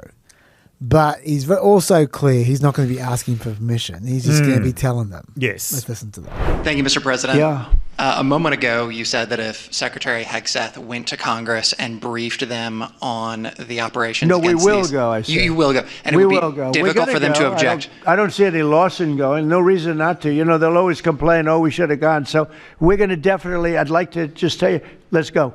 We'll go. And Mr. We're going to President- tell them what we're going to do, and I think they're going to probably like it, except for the radical left lunatics. And Mr. President, if you are declaring war against these cartels and Congress is likely to approve of that process, why not just ask for a declaration of war? Well, I don't think we're going to necessarily ask for a declaration of war. I think we're just going to kill people that are bringing drugs into our country. Okay? We're going to kill them. You know, they're going to be like dead. Okay? I don't think he even knows that his legal justification for this is that he's at war. No, he doesn't. I think that is just some bullshit that Steve Miller made up. Yep. And Trump doesn't even care. He just wants to look like a tough guy. Yes. Shoot some bad guys. Yep. And let someone else come up with a reason why he can. Yes. I think that's his mindset. I keep on using the word lawless when I talk about Trump, and I think that's the word to use. Yes. He doesn't care about the law. He's just indifferent to the law. Yes. Senate Foreign Relations Chair James Risch has said he has no plans at this time to hold an oversight hearing on any of this. Of course not. Why would you? They can be dead, okay? They can be dead, okay? Rand Paul, to be fair, actually, it's not even fair. It's just a fact. Rand Paul, he's a fact. He keeps trying to fight the good fight. Yeah. I respect that. Yes. This is Rand Paul. Senator Paul, what do you need to hear in a briefing? What questions do you have? You know, it's not so much about a briefing, but we haven't had a briefing. To be clear, we've got no information. I've been invited to no briefing. But a briefing is not enough to overcome the Constitution. The Constitution says that when you go to war, Congress has to vote on it. And during a war, then, there's a lower rules for engagement. People do sometimes get killed without due process. But the drug war or the crime war has typically been something we do through law enforcement. And so far, they have alleged that these people are drug dealers. No one said their name. No one said what evidence. No one said whether they're armed. And we've had no evidence presented. So at this point, I would call them extrajudicial killings. And this is akin to what China does, to Iran does with drug dealers. They summarily execute people without presenting evidence to the public. So it's wrong. That's a pretty good answer. I don't disagree with anything he said. That's crystal clear. He does it very well. Yes. So that's a bonus grateful, actually. I'm grateful to Rand Paul, sticking to his guns. Well done. Even though his guns are like those, you know, those water pistols you used to get in $2 stores, little transparent ones. Right? Yes, yeah. They're Rand Paul's guns. Yeah. By contrast, Dave, I'm not grateful for Lindsey Graham, someone who I might remind you all used to be a JAG. Yes. Before he was a senator, he was a JAG. Like, for those who don't know what the JAG is, their actual job is to defend the rule of law in the military. That's right. That's their whole job. And this is what he had to say. There was even a TV show about them in the 90s. Do you remember that? Oh, drama? I remember JAG very well. That was once considered like a really important thing. To be a JAG. Yes, absolutely. Well, when Lindsay was part of the force. Yeah. Absolutely. He should have his own TV show. Tom Cruise was a JAG in A Few Good Men, wasn't he? Yes, he was. Yes. That's a JAG. Yeah. And here is a JAG today. You don't need an aircraft carrier to hit drug boats. Are land strikes planned? Yeah, I think that's a real possibility. I think President Trump's made a decision that Maduro, the leader of Venezuela, is an indicted drug trafficker, that it's time for him to go, that Venezuela and Colombia have been safe havens for narco-terrorists for too long. And President Trump told me yesterday that he plans to brief members of Congress when he gets back from Asia about future potential military operations against Venezuela and Colombia. So there will be a congressional briefing about a potential expanding from the sea to the land I support that idea, but I think he has all the authority he needs. Senator Gallego on another network accused President Trump and our military of committing murder by attacking these drug boats. To our men and women in uniform, you're not murdering anybody. You're making America safer by going after a narco-terrorist. You're following lawful orders. When President Bush 41 took Ortega out in Panama, Reagan went into Grenada to deal with the Cuban influence from Grenada in our backyard. He has all the authority in the world. This is not murder. This is protecting America from being poisoned by narco-terrorists coming from Venezuela and Colombia. First of all, he keeps on using the word narco-terrorist, which really pisses me off. He's a military lawyer. He knows that means nothing. Secondly, I don't even know what that example was at the end. Ortega's not the guy who got... It's Noriega. Ortega's still there in Nicaragua. Yeah, that's right. He's a very confused man. Yeah. Well, let's talk about that. Let's talk not about what he said, but what he meant. Let's talk what he meant. Because there are other people talking about what he meant. Oh, my God. Which is the precedent of Bush invading Panama in 1989. Okay. That's what he meant. Yes. Because Noriega was arrested and returned for drug trafficking. Yes. charge. Okay. So Lindsey Graham referred to Maduro as an indicted drug trafficker. Yes. He is not an indicted drug trafficker. The United States has accused him of leading the Cartel de los Soles, Cartel of the Sun. Which most people say doesn't exist. Well, yeah, specialists on Latin American crime say it refers to the institutionalization of corruption. Yeah. It's not an organization. Yes. Right. In the same way that, the term mafia refers to a type of crime and a particular type of criminal environment, and you can talk about specific mafia organizations, but sort of calling someone, if you were to say he is the leader of the mafia, that would be meaningless. Yes. Right. So he's been accused, or it's been determined that he's the leader of Cartel de la Sol. What that actually refers to is he's the president of a country with a lot of institutional corruption, and he probably benefits from it. That is very different from being an indicted drug trafficker, which Noriega actually was. Yes. Okay, so for those of you who are not familiar with the Manuel Noriega story, Manuel Noriega was the de facto dictator of Panama for a couple of decades. He never formally held the position of president. He was a military leader who rose in tandem with another military leader who overthrew a democratically elected president in a coup. He basically operated through a series of puppet presidents, but everybody knew when he was, that he was calling the shots, especially when he nullified the results of an election in 1989. And so, he actually was involved in drug trafficking. There is a lot of evidence of that was actually presented in a Florida courtroom before the invasion took place. So the invasion which happened, the purpose of it was to, it was to extradite Noriega from the country.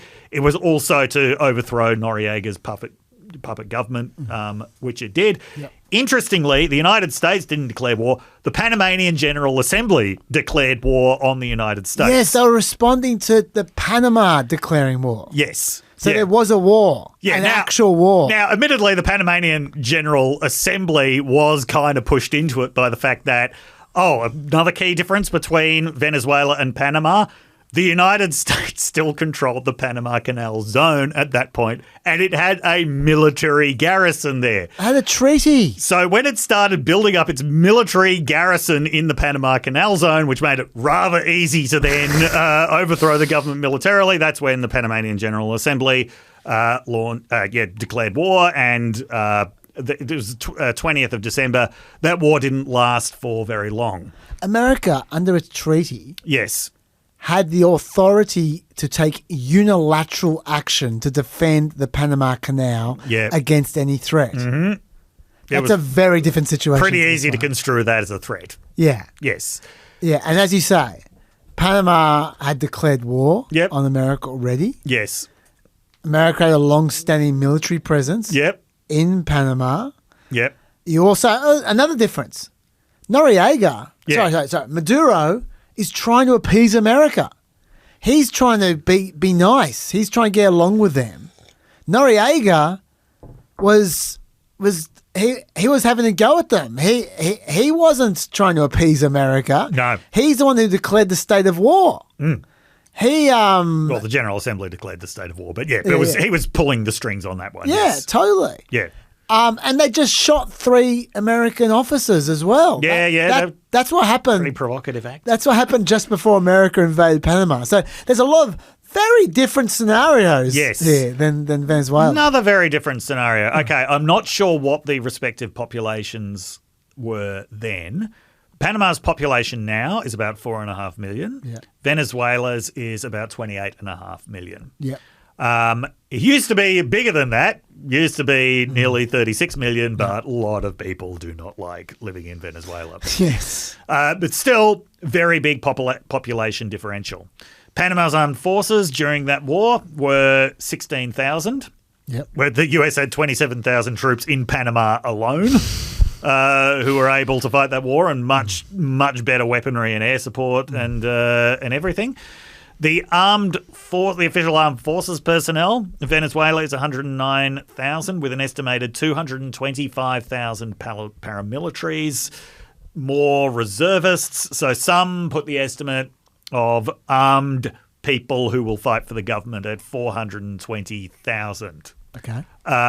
Which is significantly fewer than the millions that that Maduro is claiming, but that's still a lot bigger than the 16,000 that Panama had if it ever got to a boots on the ground situation. Which hopefully it won't. Hopefully it won't. But I mean, there are limits to air power. Yeah. And this is another Vietnam analogy, right? Trump and Rubio and Hegseth seem pretty sure that they can blast that government out remotely. Doesn't usually work that way. No. Especially when everything is at stake for that government. So, I don't think this is going to work very well. But let me tell you what actually annoys me the most. Please do. About all of this. And I mean, it's a complex of things. The war on drugs was a terrible, terrible mistake. I won't argue with that. It led to vast mass incarceration, which is still having terrible social effects in the United States. And I thought in the 2010s, Americans were actually at the point that they collectively recognized this, that even Trump was talking about the need for criminal justice reform, and Republican senators were backing criminal justice reform. And this was at the time where marijuana started to become legal across a lot of states. And it was like, it was clear that people were now open to different approaches when it came to drugs. But, obviously this was never Trump's worldview. Trump, in his campaign book, as I've said many, many times, was always about every domestic problem in the United States is caused by foreigners. It's caused by people in other countries. And, that may just sound like Trump being Trump, but in foreign policy terms, William Appleman Williams wrote that going back to the open door policy in the 1890s, one of the basic outlooks in American foreign policy was every problem that we have is caused by foreigners behaving the wrong way. Yeah. In that case, not letting us into their into their market. So it's the foreigners who need to be reformed. Now, what this is really saying this vast problem that Americans have with drugs, that Americans have with buying and taking drugs in such great quantities that many of them die every year, that this isn't even an American problem. This is a foreigner problem. Yep. This is a deliberate war against the American people by foreigners who just want to use drugs to destroy Americans. Kill them. Yeah. You never see any mention of the fact that the drug trade is vastly profitable. Yeah. You know, the illegal drug trade, much like the legal drug trade, is incredibly profitable. That's why people get involved in it. And that one of the reasons why it's so profitable is because of the illegality of drugs in the United States. But leaving aside the legalization question, because that's a debate for another day, the whole thing is that all of the responsibility rests with these foreigners. And that's why they use this war metaphor, the idea that the only reason the drug trade is taking place is because of these narco-terrorists wanting to overthrow the United States. And that's why there's such a focus on Venezuela, which is a country that's an identifiable enemy, rather than, because no one seriously thinks that Bolivia is trying to engineer the downfall of the United States by producing so much coca leaf. So it's just this incredibly warped perspective. And every time I hear them going on about this, I do wonder, how are Americans actually responding to this? Yeah. When they see friends or family members taking drugs, or when they take drugs themselves, are they thinking, this is because of a foreign conspiracy to bring down the United States? I won't deny that there have been plenty of times when drugs actually have been used as weapons. During the Japanese... Sorry, I'm not... Yeah. This is a serious... No, I should explain for the listeners. What Dave's laughing about is that I know I can see him thinking for the last 20 minutes. I keep on falling asleep. Yes. It's just one of those days. I just got no sleep last night, and I'm just micro sleeping over and over again. There's no reflection on Dave. He's used to me now, but he just knows it's just one of those days. And I just happen to just. You probably heard Chaz's nose hit the microphone. I snuffle up against the mic. As I had a little micro sleep for a second. There you go, kids. You don't need drugs to fall asleep. I'm definitely going full noddy. So Dave's not laughing at the death and destruction. Go on, Dave. No. During the Japanese occupation of Manchuria, they actually did use the drug trade as a weapon against the Chinese people. The opium trade was, it was motivated by profit, but it also was effectively it was a weapon of foreign policy. So it's not to say that drugs can't be used in that way, but that is clearly not what is going on here. It is criminal groups responding to the vast demand for criminalized substances in the United States. Of course it is. Yeah. Yes. So, positioning it in this way, it's basically telling Americans nothing is your fault. Yeah. This isn't an American problem that is, from everything to do with oversubscription of opioids, just to the fact that a lot of Americans live in a state of despair for a lot of reasons, or all the various subcultures of drug taking in the United States. It's nothing to do with that. It's just all to do with these foreigners who want to destroy the United States with their terrorist drugs. Yeah. And how plausible can you find this? It was incredibly depressing, as we mentioned a few weeks ago, to see that Harvard-Harris poll that found 70% of people are in favour of blowing up the drug boats. Yes. And there was an article in Politico this week saying, that gibberish that you saw from Trump, the real subtext of that is we don't need Congress, we've got the people behind us. Yeah. And there were all kinds of interviews with excited Republican operatives saying, Trump knows this is a winning issue. He's so good at this. It's just like the trans athletes thing, right? It's an 80-20 issue for us. Yeah. I mean, they're getting excited about people getting murdered in the Caribbean here. Now, my guess is, 70% of people who are in favour of blowing up the drug boats, in 10 years time, 70% is going to be about the same number of people who say, I was always opposed to the military action in Venezuela. Yeah. Always. I never supported it. Yeah. The thing is with this military action, look, it might just be like Iran again. It might be. I must say, Maduro sounds a bit like Iran sounded beforehand. Yeah. Talking about these 5,000 people, his millions of people marching around with rifles and and there's 500 or 5,000 Russian missiles or whatever. And so... you know what's happened with Iran? The regime's still there. That is true. It's just got more brutal. It's just used it as an excuse to crack down on its opponents. It's been weakened, but it's a long way from being removed. That's totally true.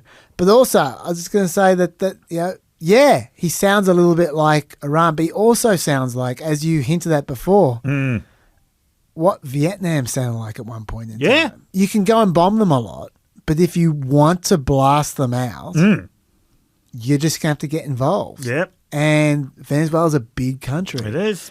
It can suck you in. There's a lot of jungle. And it's just like Iraq also sounded ridiculous. Yeah. And it took a week to beat Iraq in the war, and then it took a decade of screwing around to get out of there. Yeah. It's one of these days he's going to run out of luck. That's all I'm saying. And look, as bad as that regime in Venezuela is, the reason it's survived is because it's built bases of support, right? Through patronage, through the genuine fact that, a lot of poor people felt that they were worse off before. They have built a lot of support. As I've said before, when people imagine regime change, often the collapse of communist regimes in Eastern Europe is the model, where people just didn't realise how incredibly unpopular these regimes were. These regimes have basically lost their bases of support. Dictatorships that survive these days, they tend to have a basis of support somewhere, as Saddam Hussein did. Yep. And those bases of support are going to resist, even if the regime does initially get kicked out. That's something that you've got to contend with.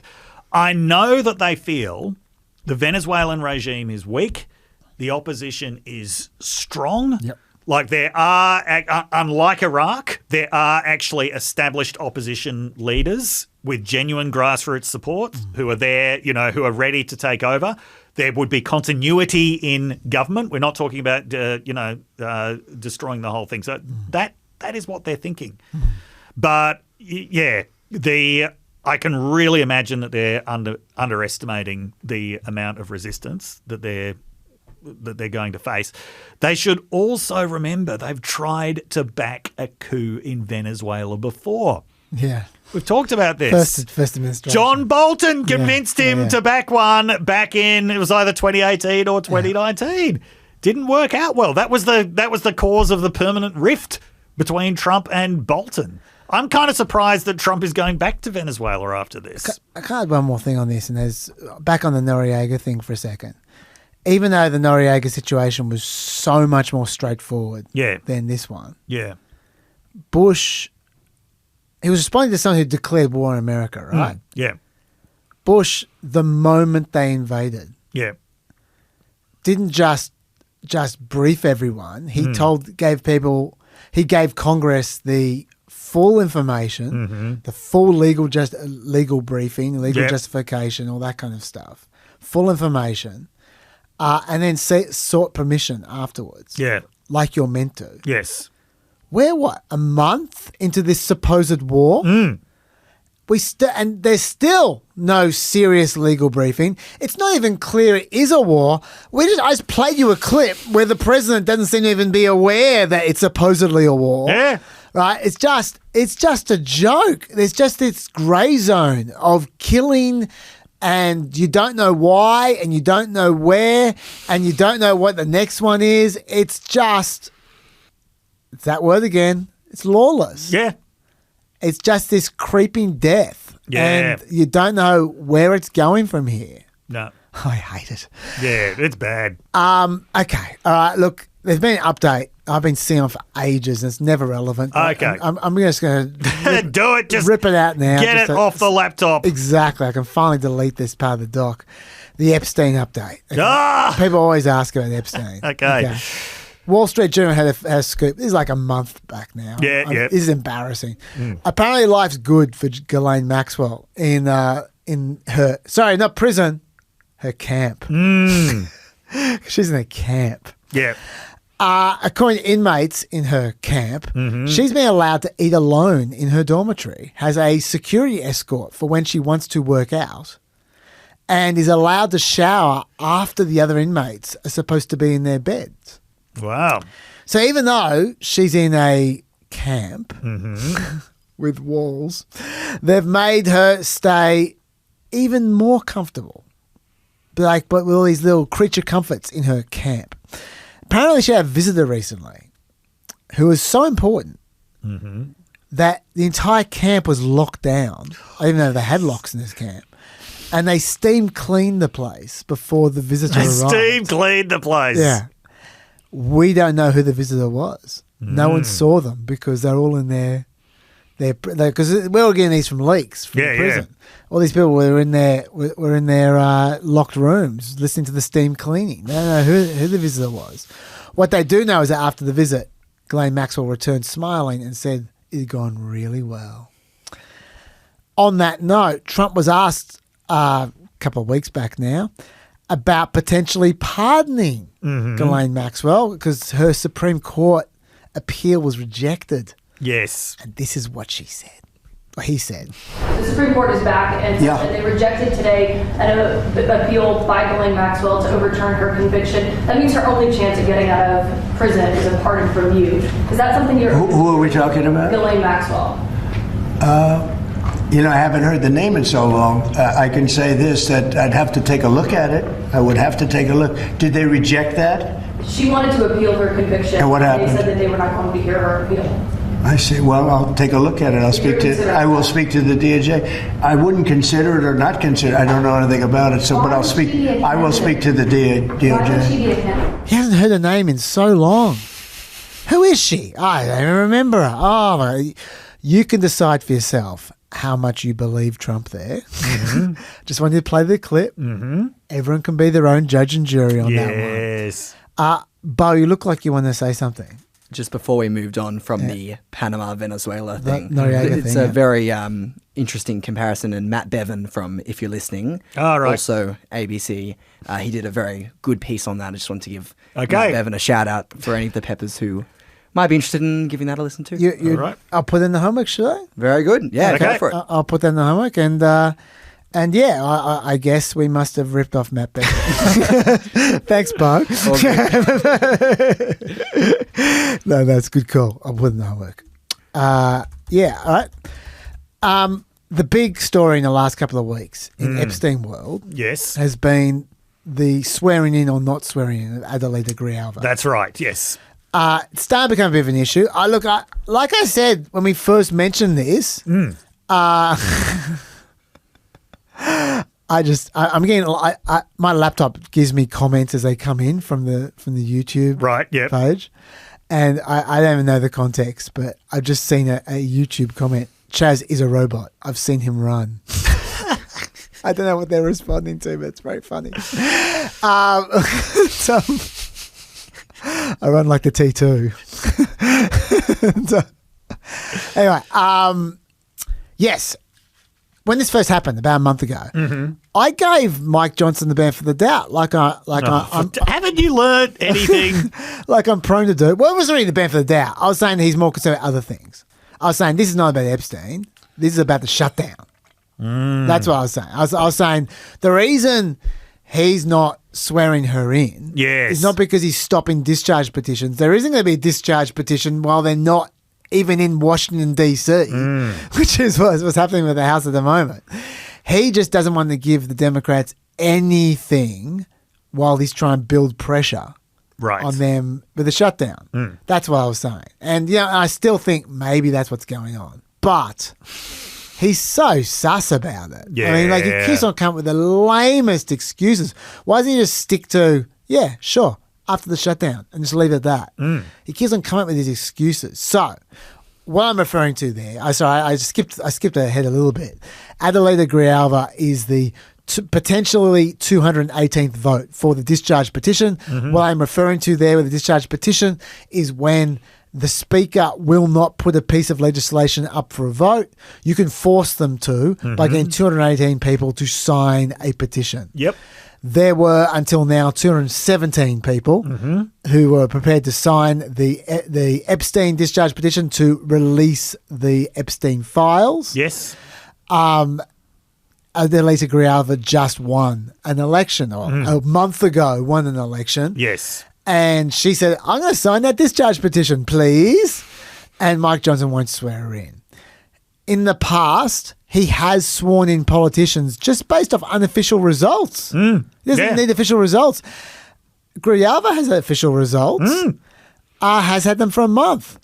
Mike Johnson, in the past, has sworn in politicians like Jimmy Petronas and Randy Fine during a pro forma session.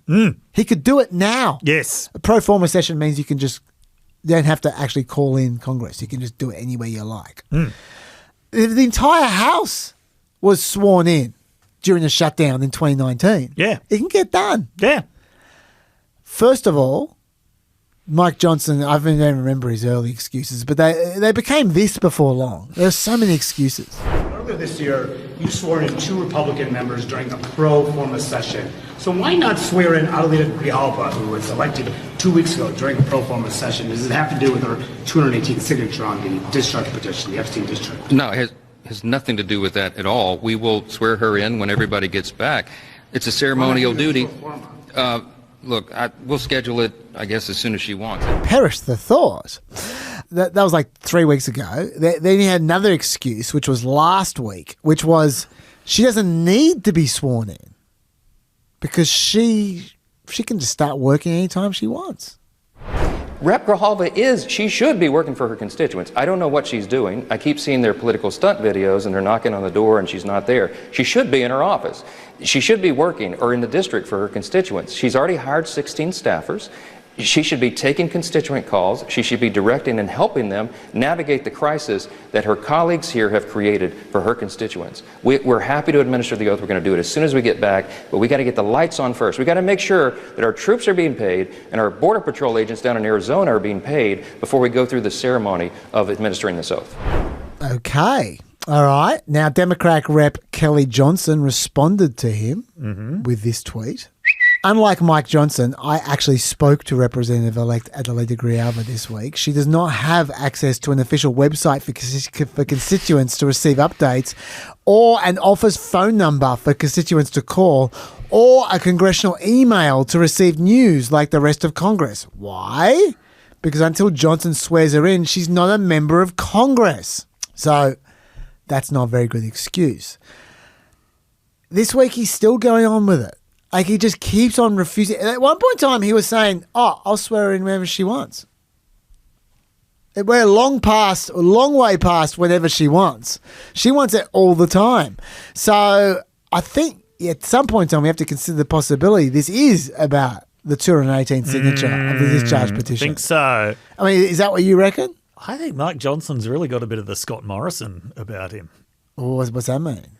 Well, I mean, that can mean many things. Yeah. I'm actually. Where are you going with this, Dave? I'm just thinking of the specific way that he gets out of things. Yeah, it's always this upwardly inflected kind of. I'm a reasonable guy. Yeah. That was Morrison did that a lot as well. I'll take your word on that. Mike Johnson, Wikipedia Scott Morrison. Yeah. Yeah, and find out what happened. I only know one thing about Scott Morrison, as you might imagine, with my lack of Australian politics knowledge. Yes. And if you were talking about that, that would have been strange. Oh, no, but it would be fun for him to learn about that anyway. I don't know how to describe this to the American peppers. No, I don't think we... But every Australian pepper knows exactly what I'm talking about. I love that this is the one thing that you know about the former Prime Minister. You don't know which election he lost in. No. You don't know if he's even Prime Minister anymore, but you know about that. Dude, I've got a photo of that Macca's. Anyway.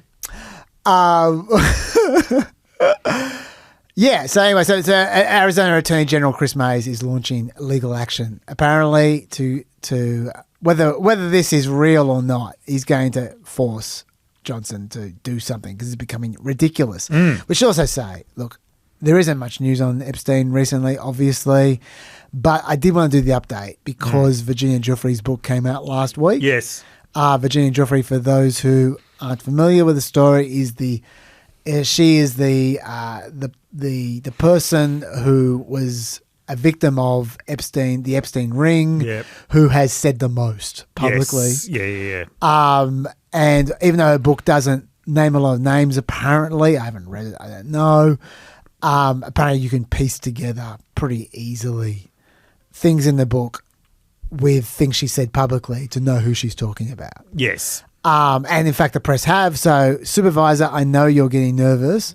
Can I just say there are many newspaper articles that have publicly already stated that she's talking about former New Mexico Governor Bill Richardson as someone who was the late Bill Richardson. The late Bill Richardson. Yes, so he can't. So the skeleton can't sue anyway. Yes. As someone who was one of the people who used Giuffre. Yeah.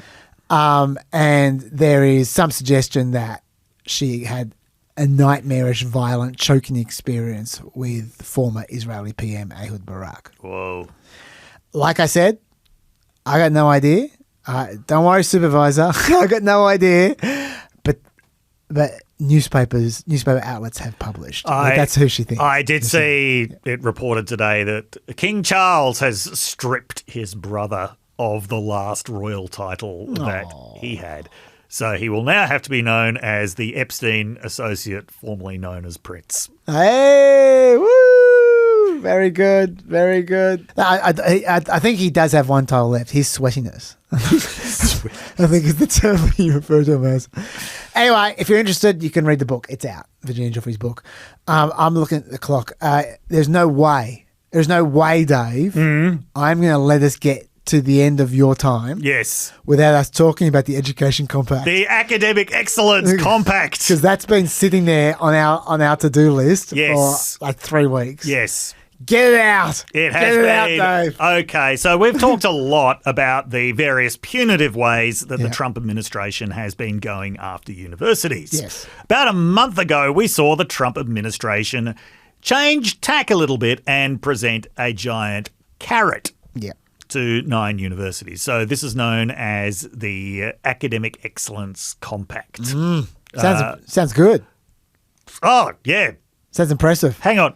I might be getting the names slightly wrong there, but the words academic and excellence are in there. Sure. The important thing is that's excellence. Yes. Yeah. Okay. Yes. Yeah. Well, the Higher Education Compact for Academic Excellence, I think, is what it was called. When you weren't here, when I was in the last pod, I suggested that when Trump uses the word classic, yes, it's a little bit like a sort of a skater with their cap on backwards. Going, classic, legend. I also imagine Trump when he says uses the word excellence. Yes. So excellent. I remember you playing that character on The Chaser once.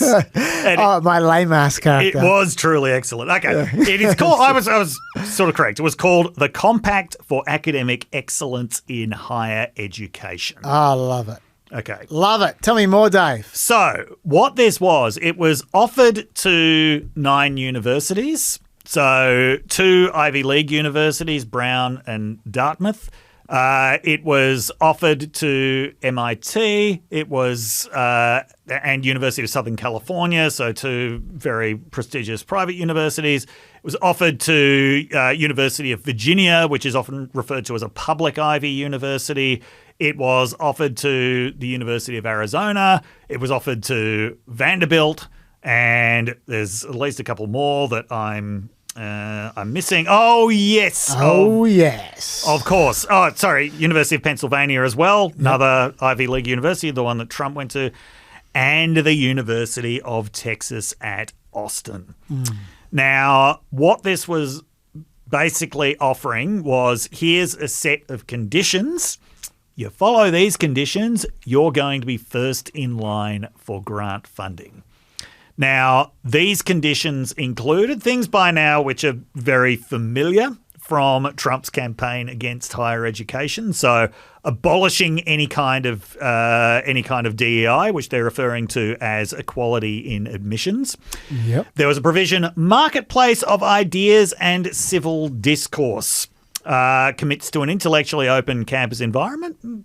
Sounds pretty good. That sounds good. This extends to reorganising the university, including transforming or abolishing institutional units that purposefully punish, belittle and even spark violence against conservative ideas. Against conservative ideas. Against conservative ideas. But just conservative ideas. Just conservative ideas.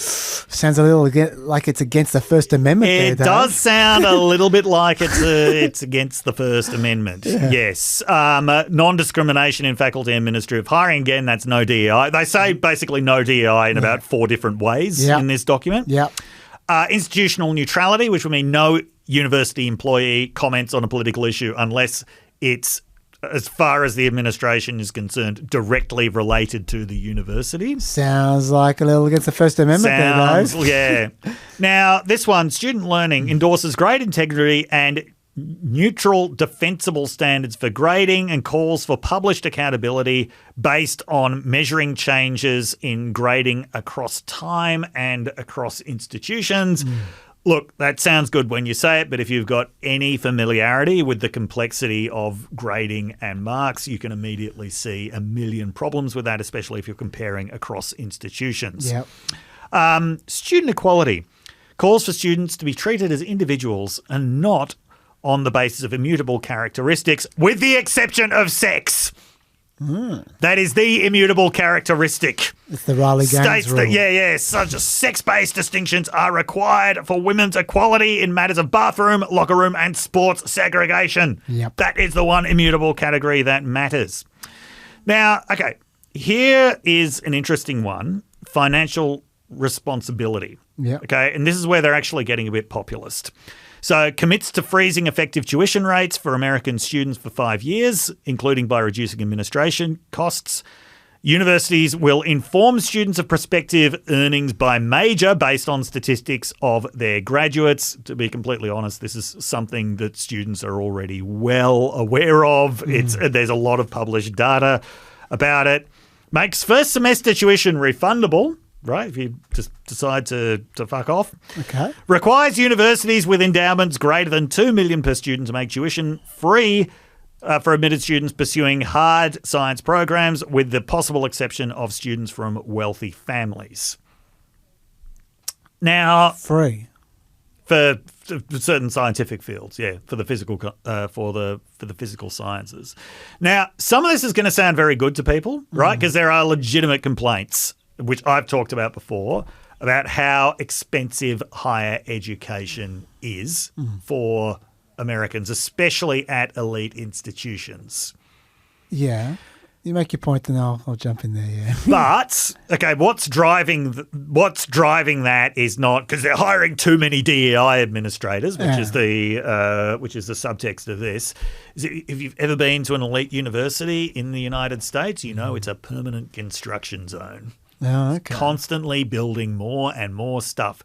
Capital works projects everywhere, partly to attract more and more high fee paying students. There's basically an arms race going on between the students and the administration in terms of making their universities as lavish as possible. Now, not all universities are like this. A lot of universities are very affordable, at least in comparative terms, in the United States. But so much of the discourse is around the elite top-end universities.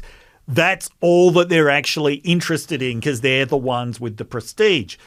My plan for addressing affordability would be to devote a lot more resources, not necessarily to trade schools, which is what the Trump administration is proposing, but to universities and community colleges that are not in that elite strata.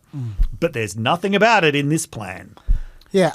Sorry, let me just jump in for a second before we move off. That free, I kept on sort of dwelling on that because surely if you say to a university, you need to offer science courses for free, they just won't offer science courses. Isn't that obvious? Well, the thing is, why would they?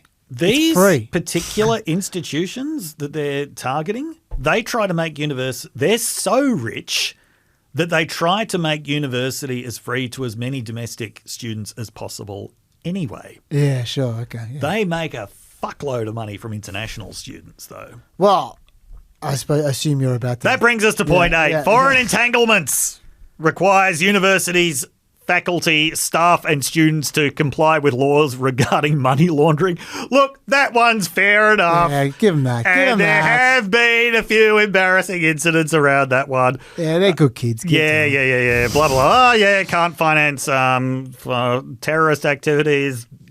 Now, I don't know if students doing drugs counts as financing foreign terrorist activities these days, given everything that we were talking about beforehand.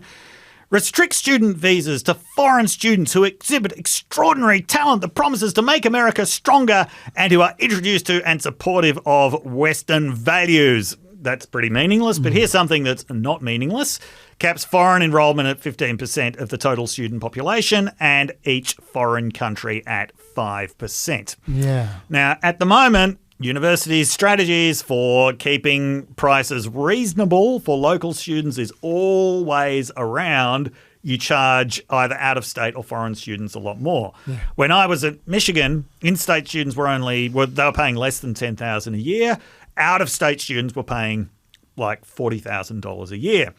And often, to keep costs under control for in-state students, they raise the number of out-of-state students. Out-of-state students, like international students, basically subsidise the domestic students.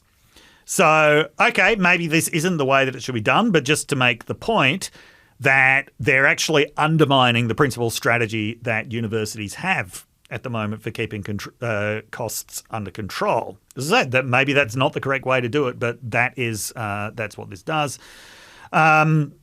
Exceptions, notwithstanding commitments to fairness above, single-sex institutions and religious institutions may favour a single-sex or religious belief in hiring and admissions. Enforcement, blah, blah, blah, blah. Okay. I just want to jump on something here. Yes. They're talking about also, I should also say, with the whole idea of freezing tuition for a 5-year period, which I don't think you mentioned that, did you? No, I did. Did you? Okay, yeah. I was thinking of something else. You need to understand the way university prices work. The sticker price is not what they pay. No. The sticker price is what the foreign people pay. Yes. The local students, like you say, yes, pay a lot less. So freezing the tuition means nothing. No. For most of the students. No. Right? Because they're not paying it anyway. Yeah.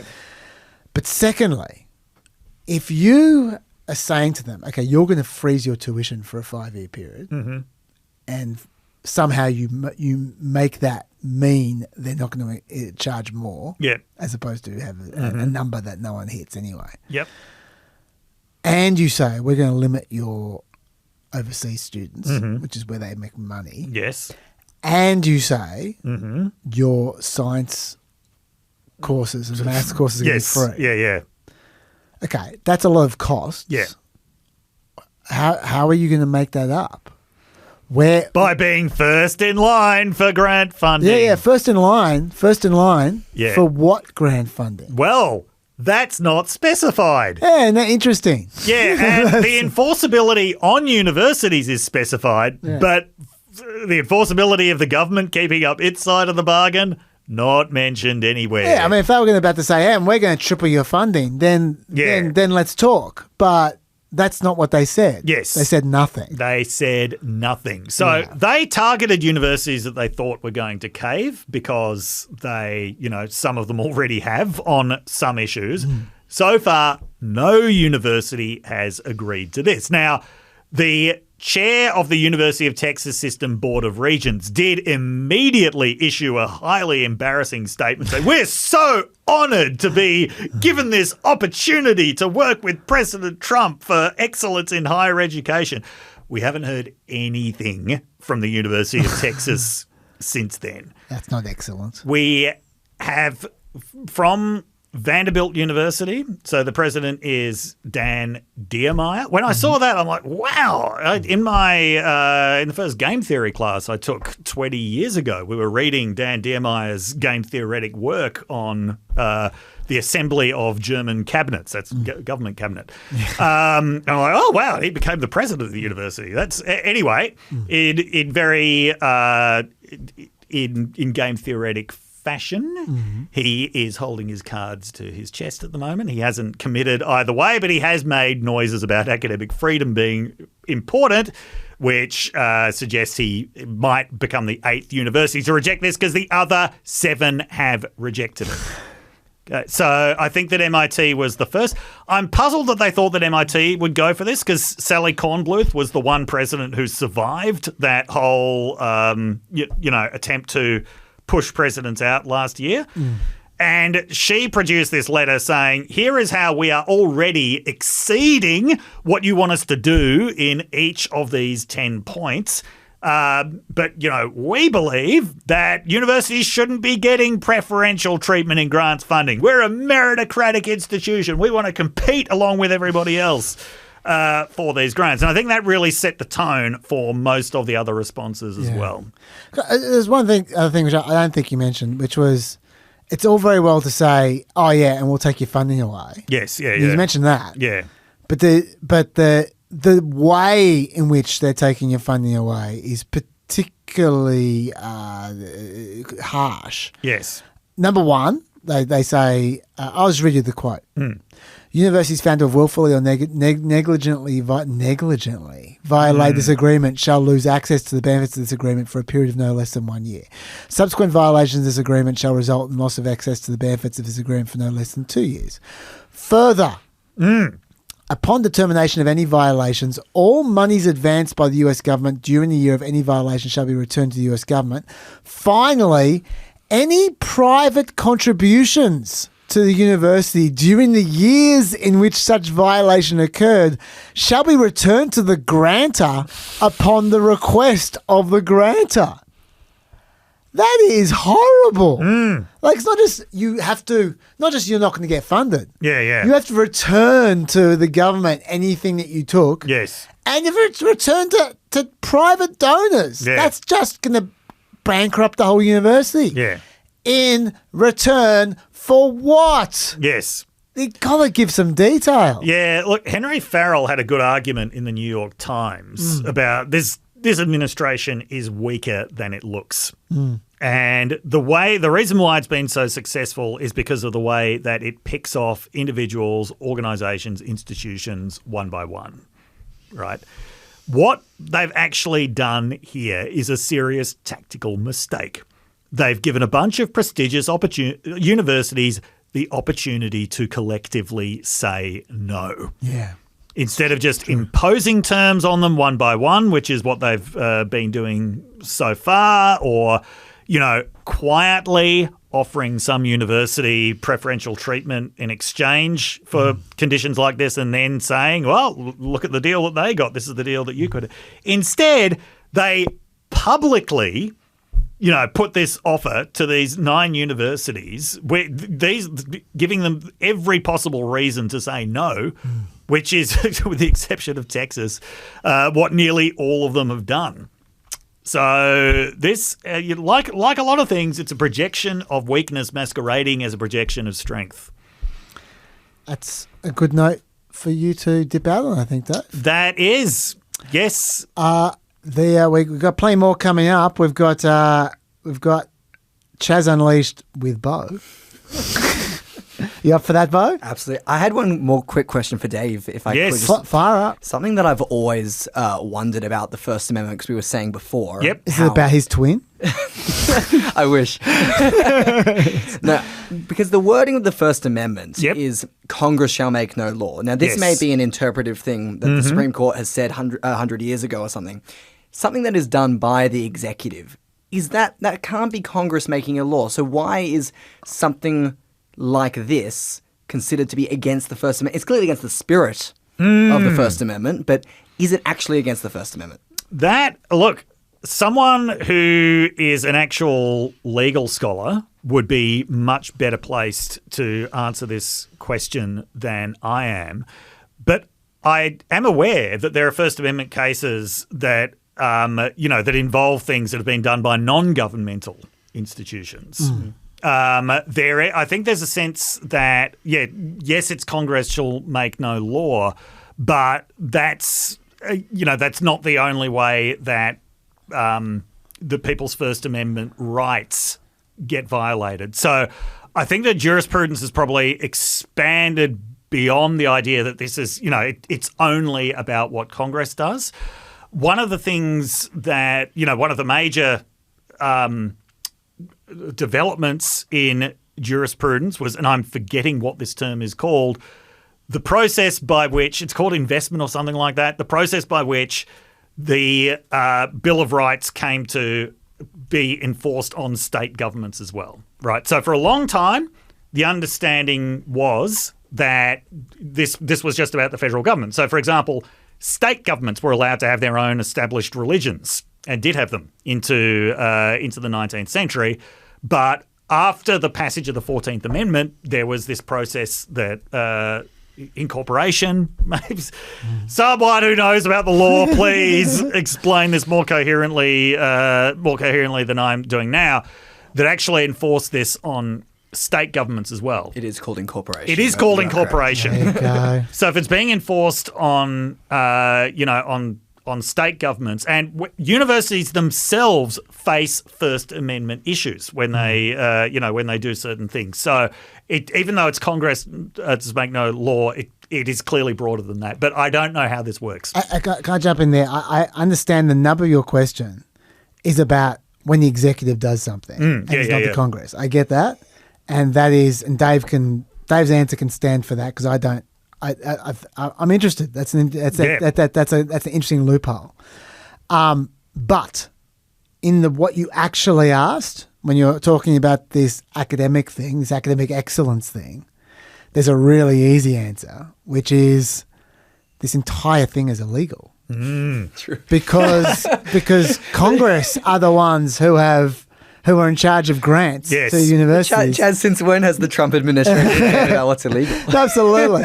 Yeah. I mean, this shows why it's illegal. Because Congress is in charge of dispensing money. Yes. And how it gets dispensed is a congressional issue, which is why those provisions are about Congress, because that's Congress's job. Yes. Right? And and it's something we don't think we even mentioned for the last 20 minutes. The fact that Congress has dispensed these funds. Yes. And now the executive's coming over the top and going, oh, yeah, that money which is yours, why don't you sign a deal where you give it back to us if you don't do what you want, what we want you to do? That doesn't make any sense at all. It's their money. It's like you can't just give it back to the president under certain circumstances because it's the university's money. Congress has dispensed it to them.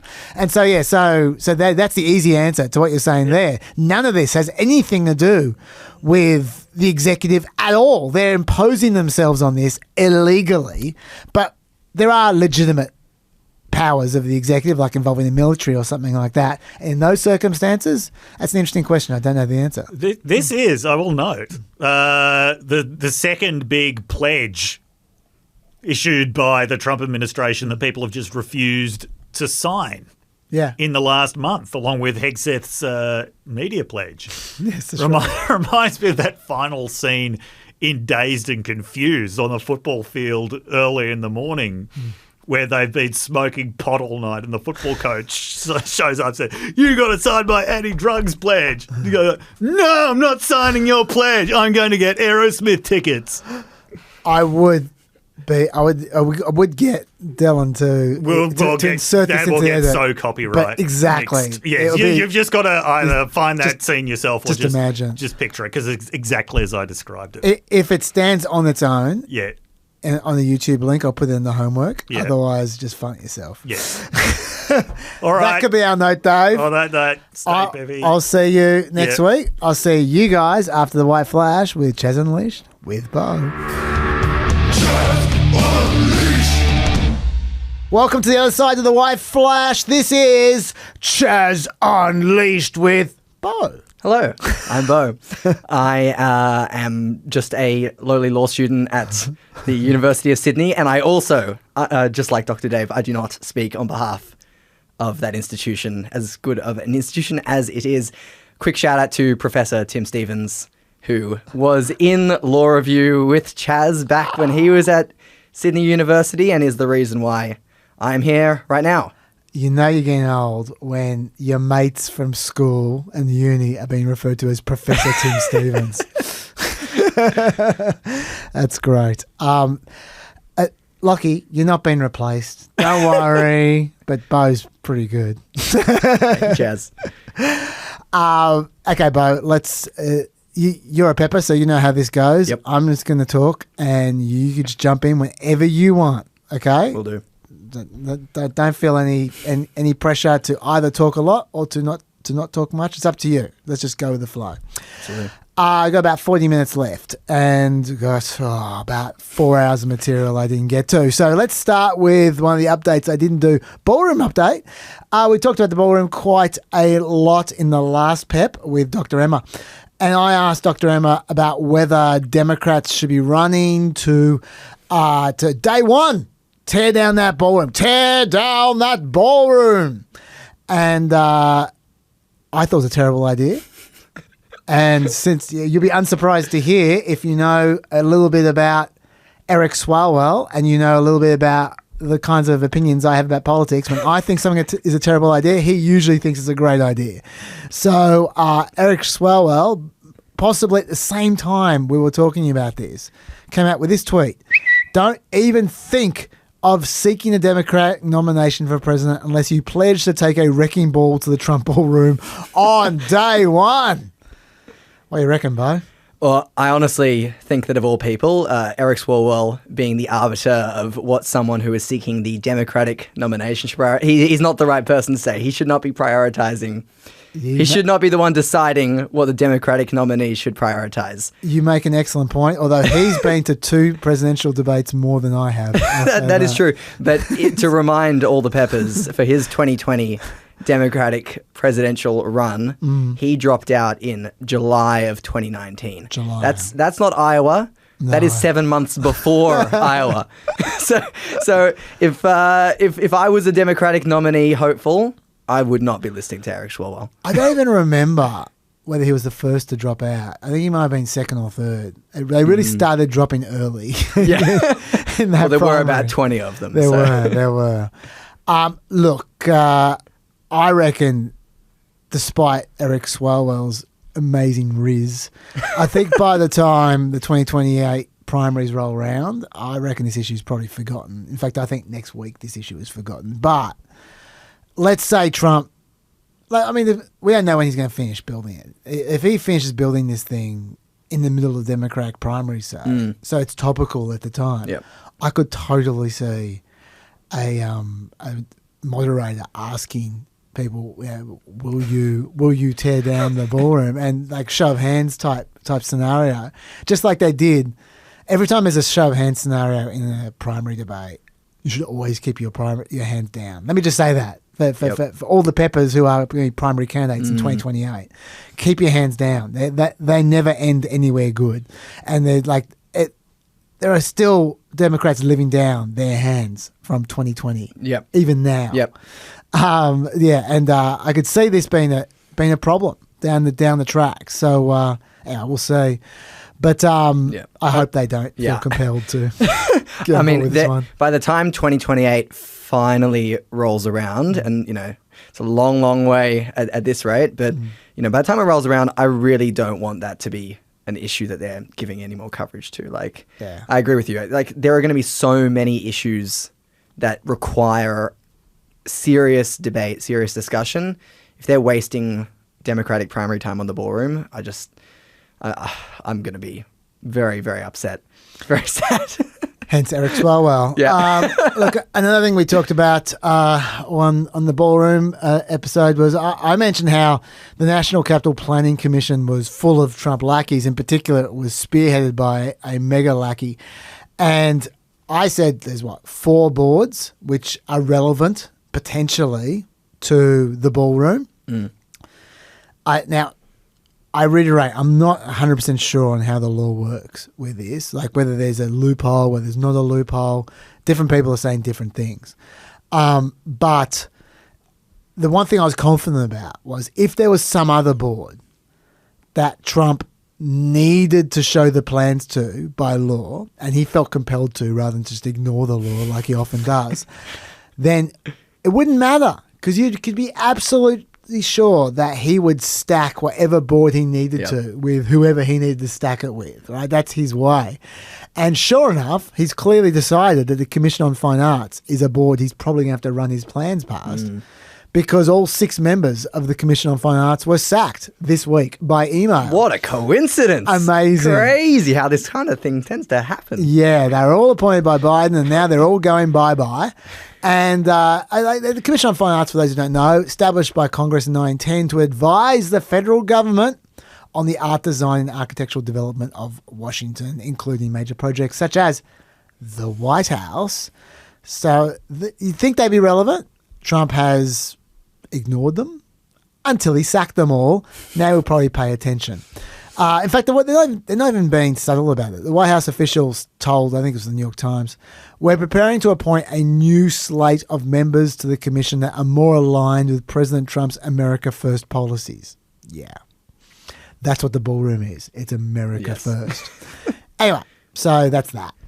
And one more thing on the ballroom, a little bit of fact check. Something that's just been pissing me off a little bit, so I want to share with you guys. I'm seeing a lot of Democrats making quite a lot out of this seemingly innocuous exchange. In addition to the ballroom and the Rose Garden patio, is the president looking at any other renovations or significant kind of projects here at the White House? Not to my knowledge, no. But he's a builder at heart, clearly. And so his heart and his mind is always churning about how to improve things here on the White House grounds. But at this moment in time, of course, the ballroom is really the president's main priority. Okay, so she's pretty clear there. The ballroom is his main construction priority right now. I mean, I don't have a lot of construction priorities myself. He's a bit different to me in that respect, but to the extent he has construction priorities, the ballroom's the number one. Fine. But I'm seeing a lot of Democrats saying things like this. House Democrats tweeting out, so Trump's main priority is a $300 million ballroom, not lowering costs, not saving healthcare, not reopening the government. Got it. And when they played the video on that tweet, they'd made it a little bit shorter for efficiency, I guess. They played it this way. At this moment in time, of course, the ballroom is really the president's main priority. So that's quite a bit shorter and quite a bit more misleading. And Chuck Schumer ran with that in the least competent, most phone-in way he possibly could here. $300 million for his ballroom. In fact, his ballroom says that is his main priority. Can you believe that? You can't make this stuff up. Actually, you can make that stuff up, Chuck. You just did. So Peppers, be aware of that one. Like, I only played two versions, two examples just for brevity, but I could have played 10. This is their talking point at the moment. Look, so. Chaz, I know my opinion is not worth particularly much, but in my opinion, Chuck Schumer needs to retire. Yeah.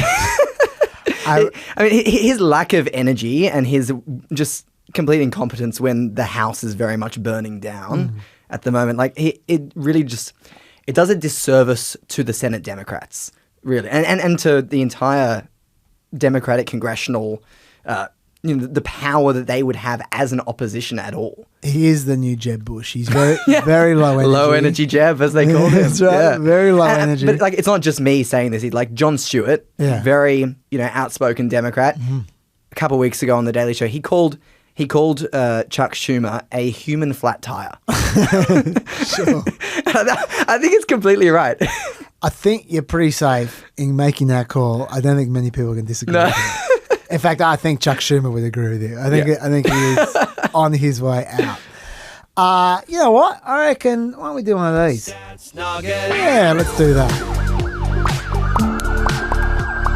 Now, for the last 2-3 weeks, I've been trying to work in a section about Paul and Gracia because Dave in particular hates the guy. But we keep on running out of time. Like, he's gone. Paul Ingrassia was going to be in the office of special counsel. He's withdrawn his nomination because he he texted someone about that he's on Nazi streak, and that got out. But actually, I don't even think it's about that. We're going to do him in the mega mix of regrets with Dr. Emma. But what I would have said is the reason he did drop out is not just because of the Nazi streak thing. It's because he's got a huge track record of malevolence, and he's got all kinds of issues. He's got sexual harassment complaints against him. Did you hear about that one? I actually didn't. No, okay, I'll do this very quick because it's not really steady. But because he was temporarily holding the position while his confirmation was going through, right? And in the position that he was, I think actually when he was at DHS, he had a little team underneath him, and one of them was a lady who was a little bit younger than him, and they turned up for like a conference.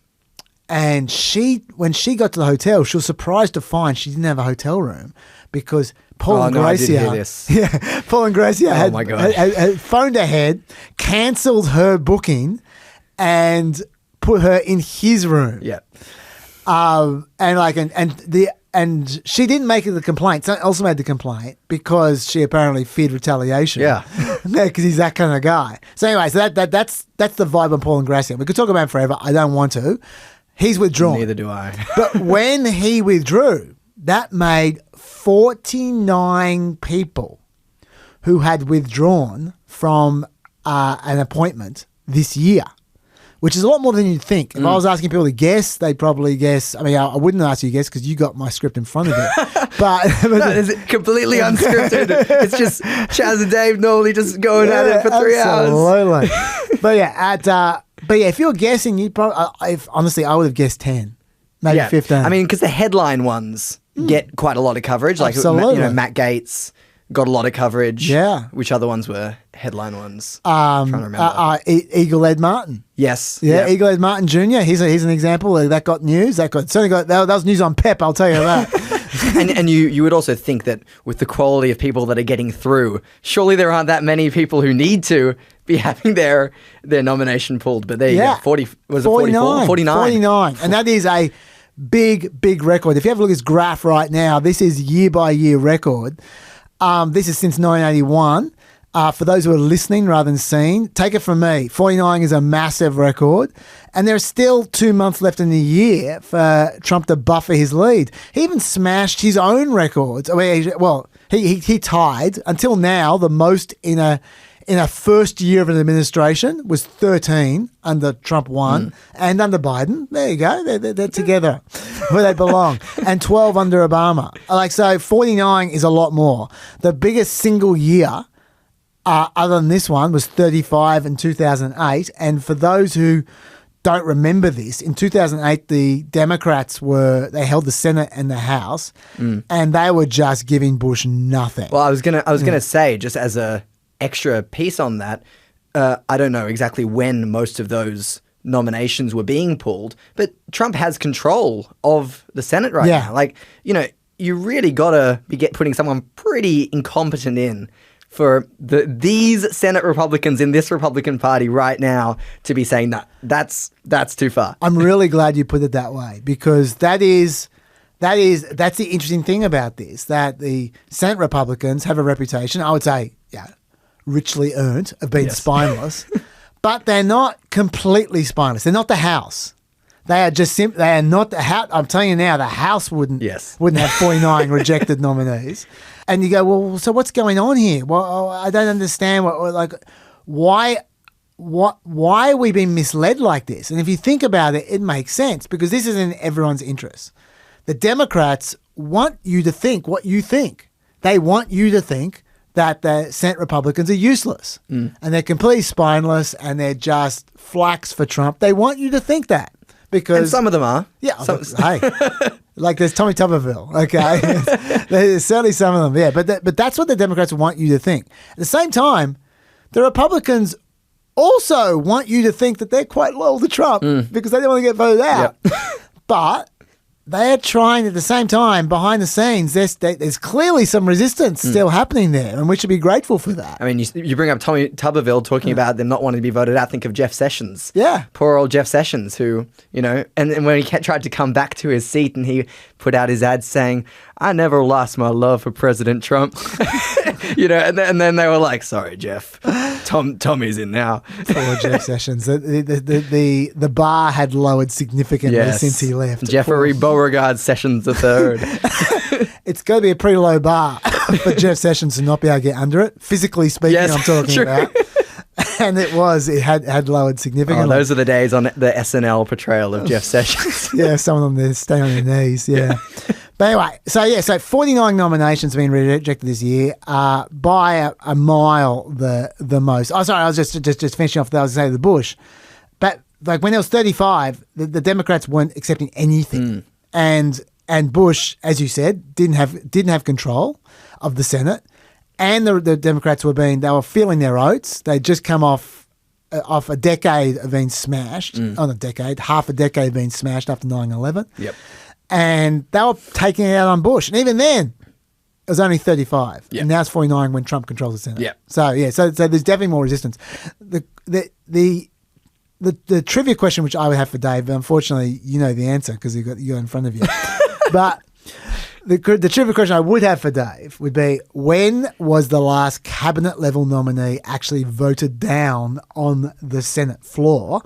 Because, as you can see, they now get people to just withdraw rather than vote them down. I actually don't have your stat in front of me, so I can do a guess. Take a guess. Well, I know from the movie of Oppenheimer that was the character who's played by Robert Downey Jr. was voted down, and that was in 1964, I want to say, or around there. Yeah, something like that.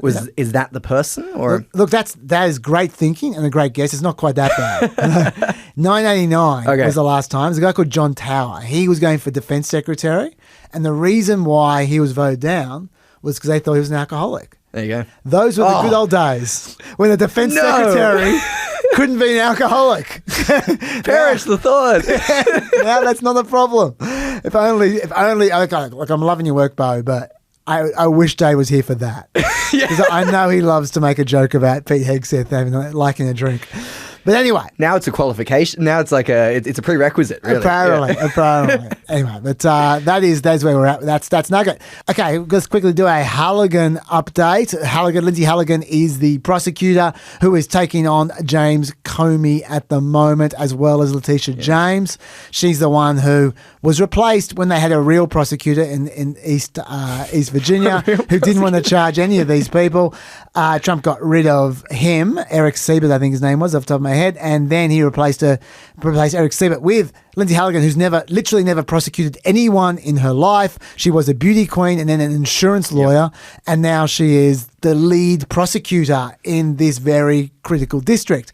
And we learned a little bit more about Lindsay Halligan this week and how incompetent she is.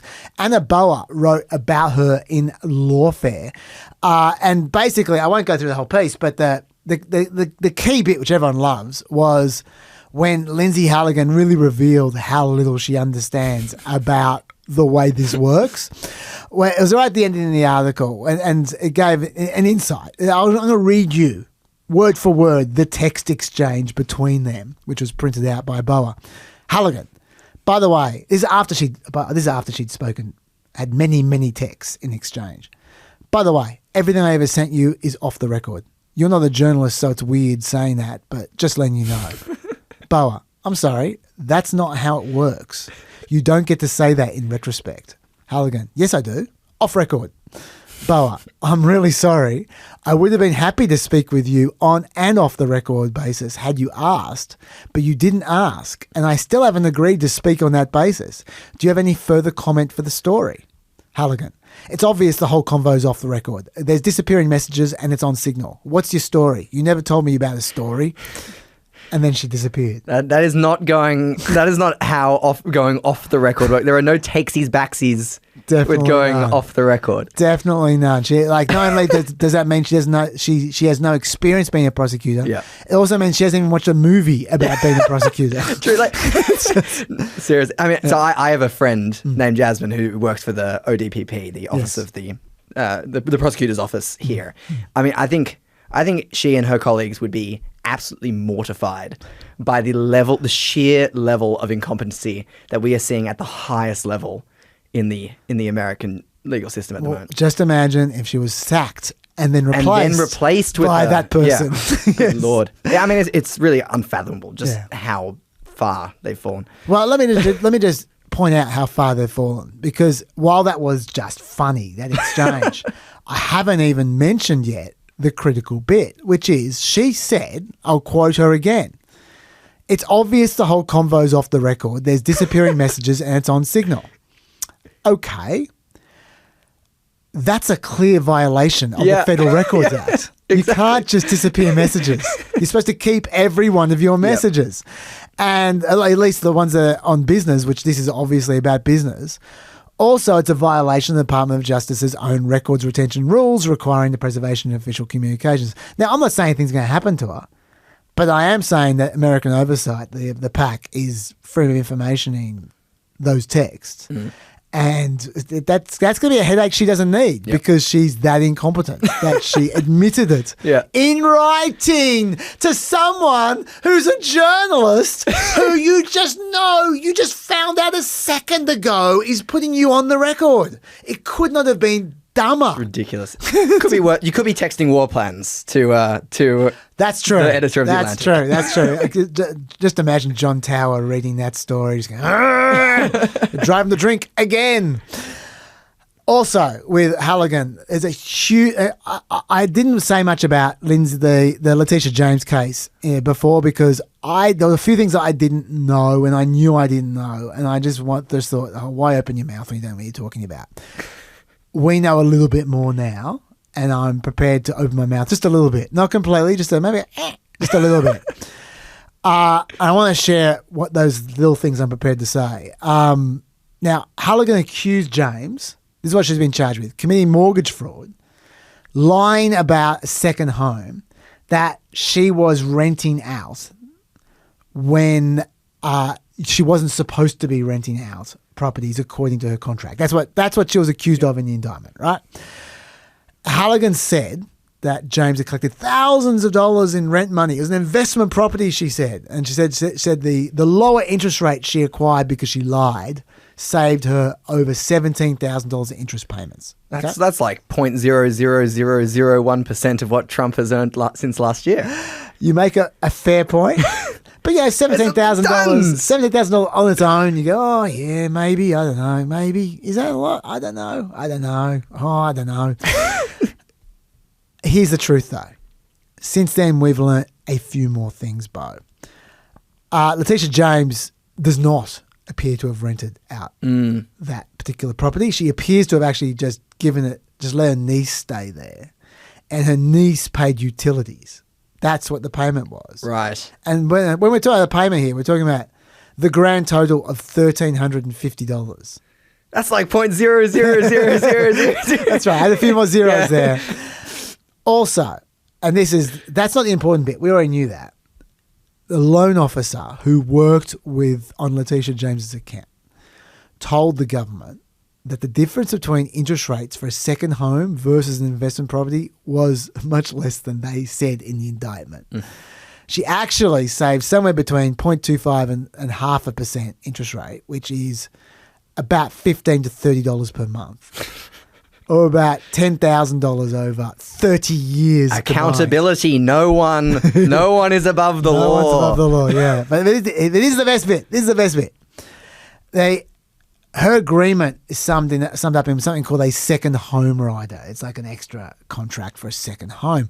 Standard for mortgages like the one that Letitia James had. Politico got their hands on that. That was actually a thing I was most worried about. I hadn't seen what was in the second home rider and no one was saying. And I was thinking, like that could back up Halligan. So I don't want to mouth off when I don't know what's in there. Like the indictment hadn't said what was in the second home rider. So I was kind of waiting for that. Yep.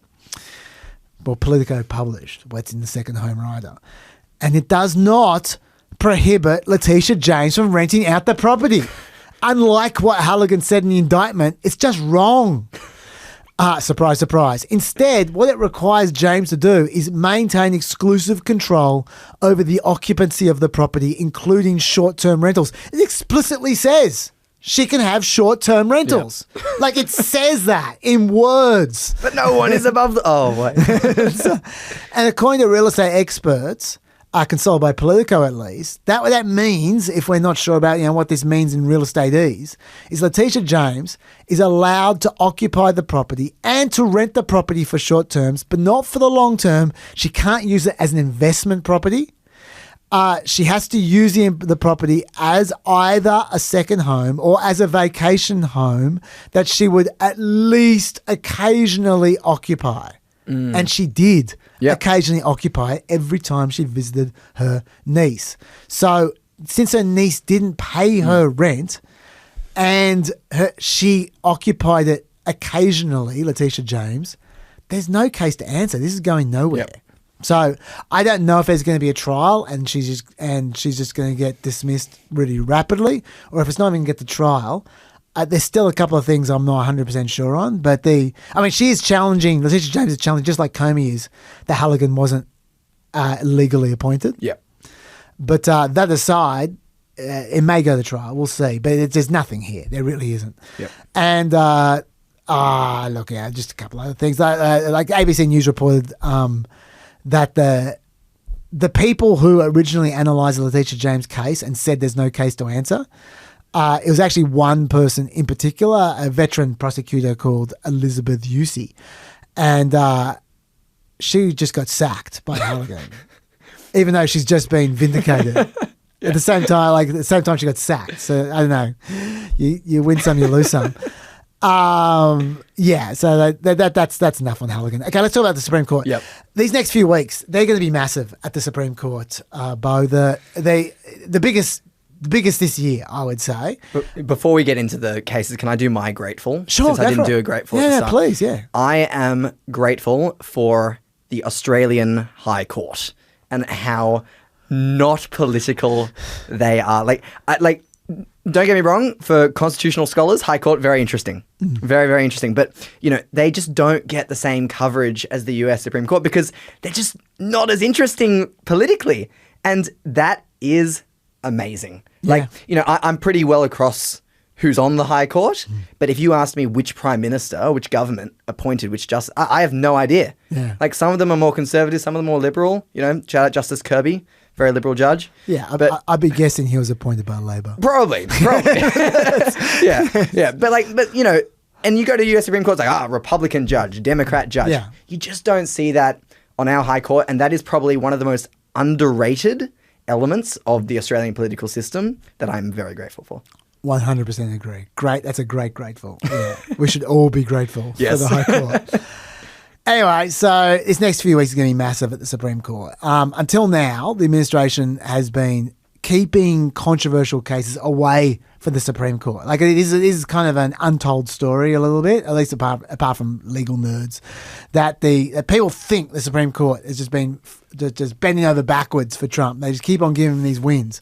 But Trump's actually been, the Solicitor General has been very selective in what they've brought before the Supreme Court. They only bring cases they think they're going to win. And so that's why they win. Yep. They got good judgment. I just got to hand to them. The Trump's Solicitor General has good judgment. And they've been bringing the cases, and even the ones they really care about. If they think there's a chance they're going to lose it, they don't bring it to the Supreme Court. Yep.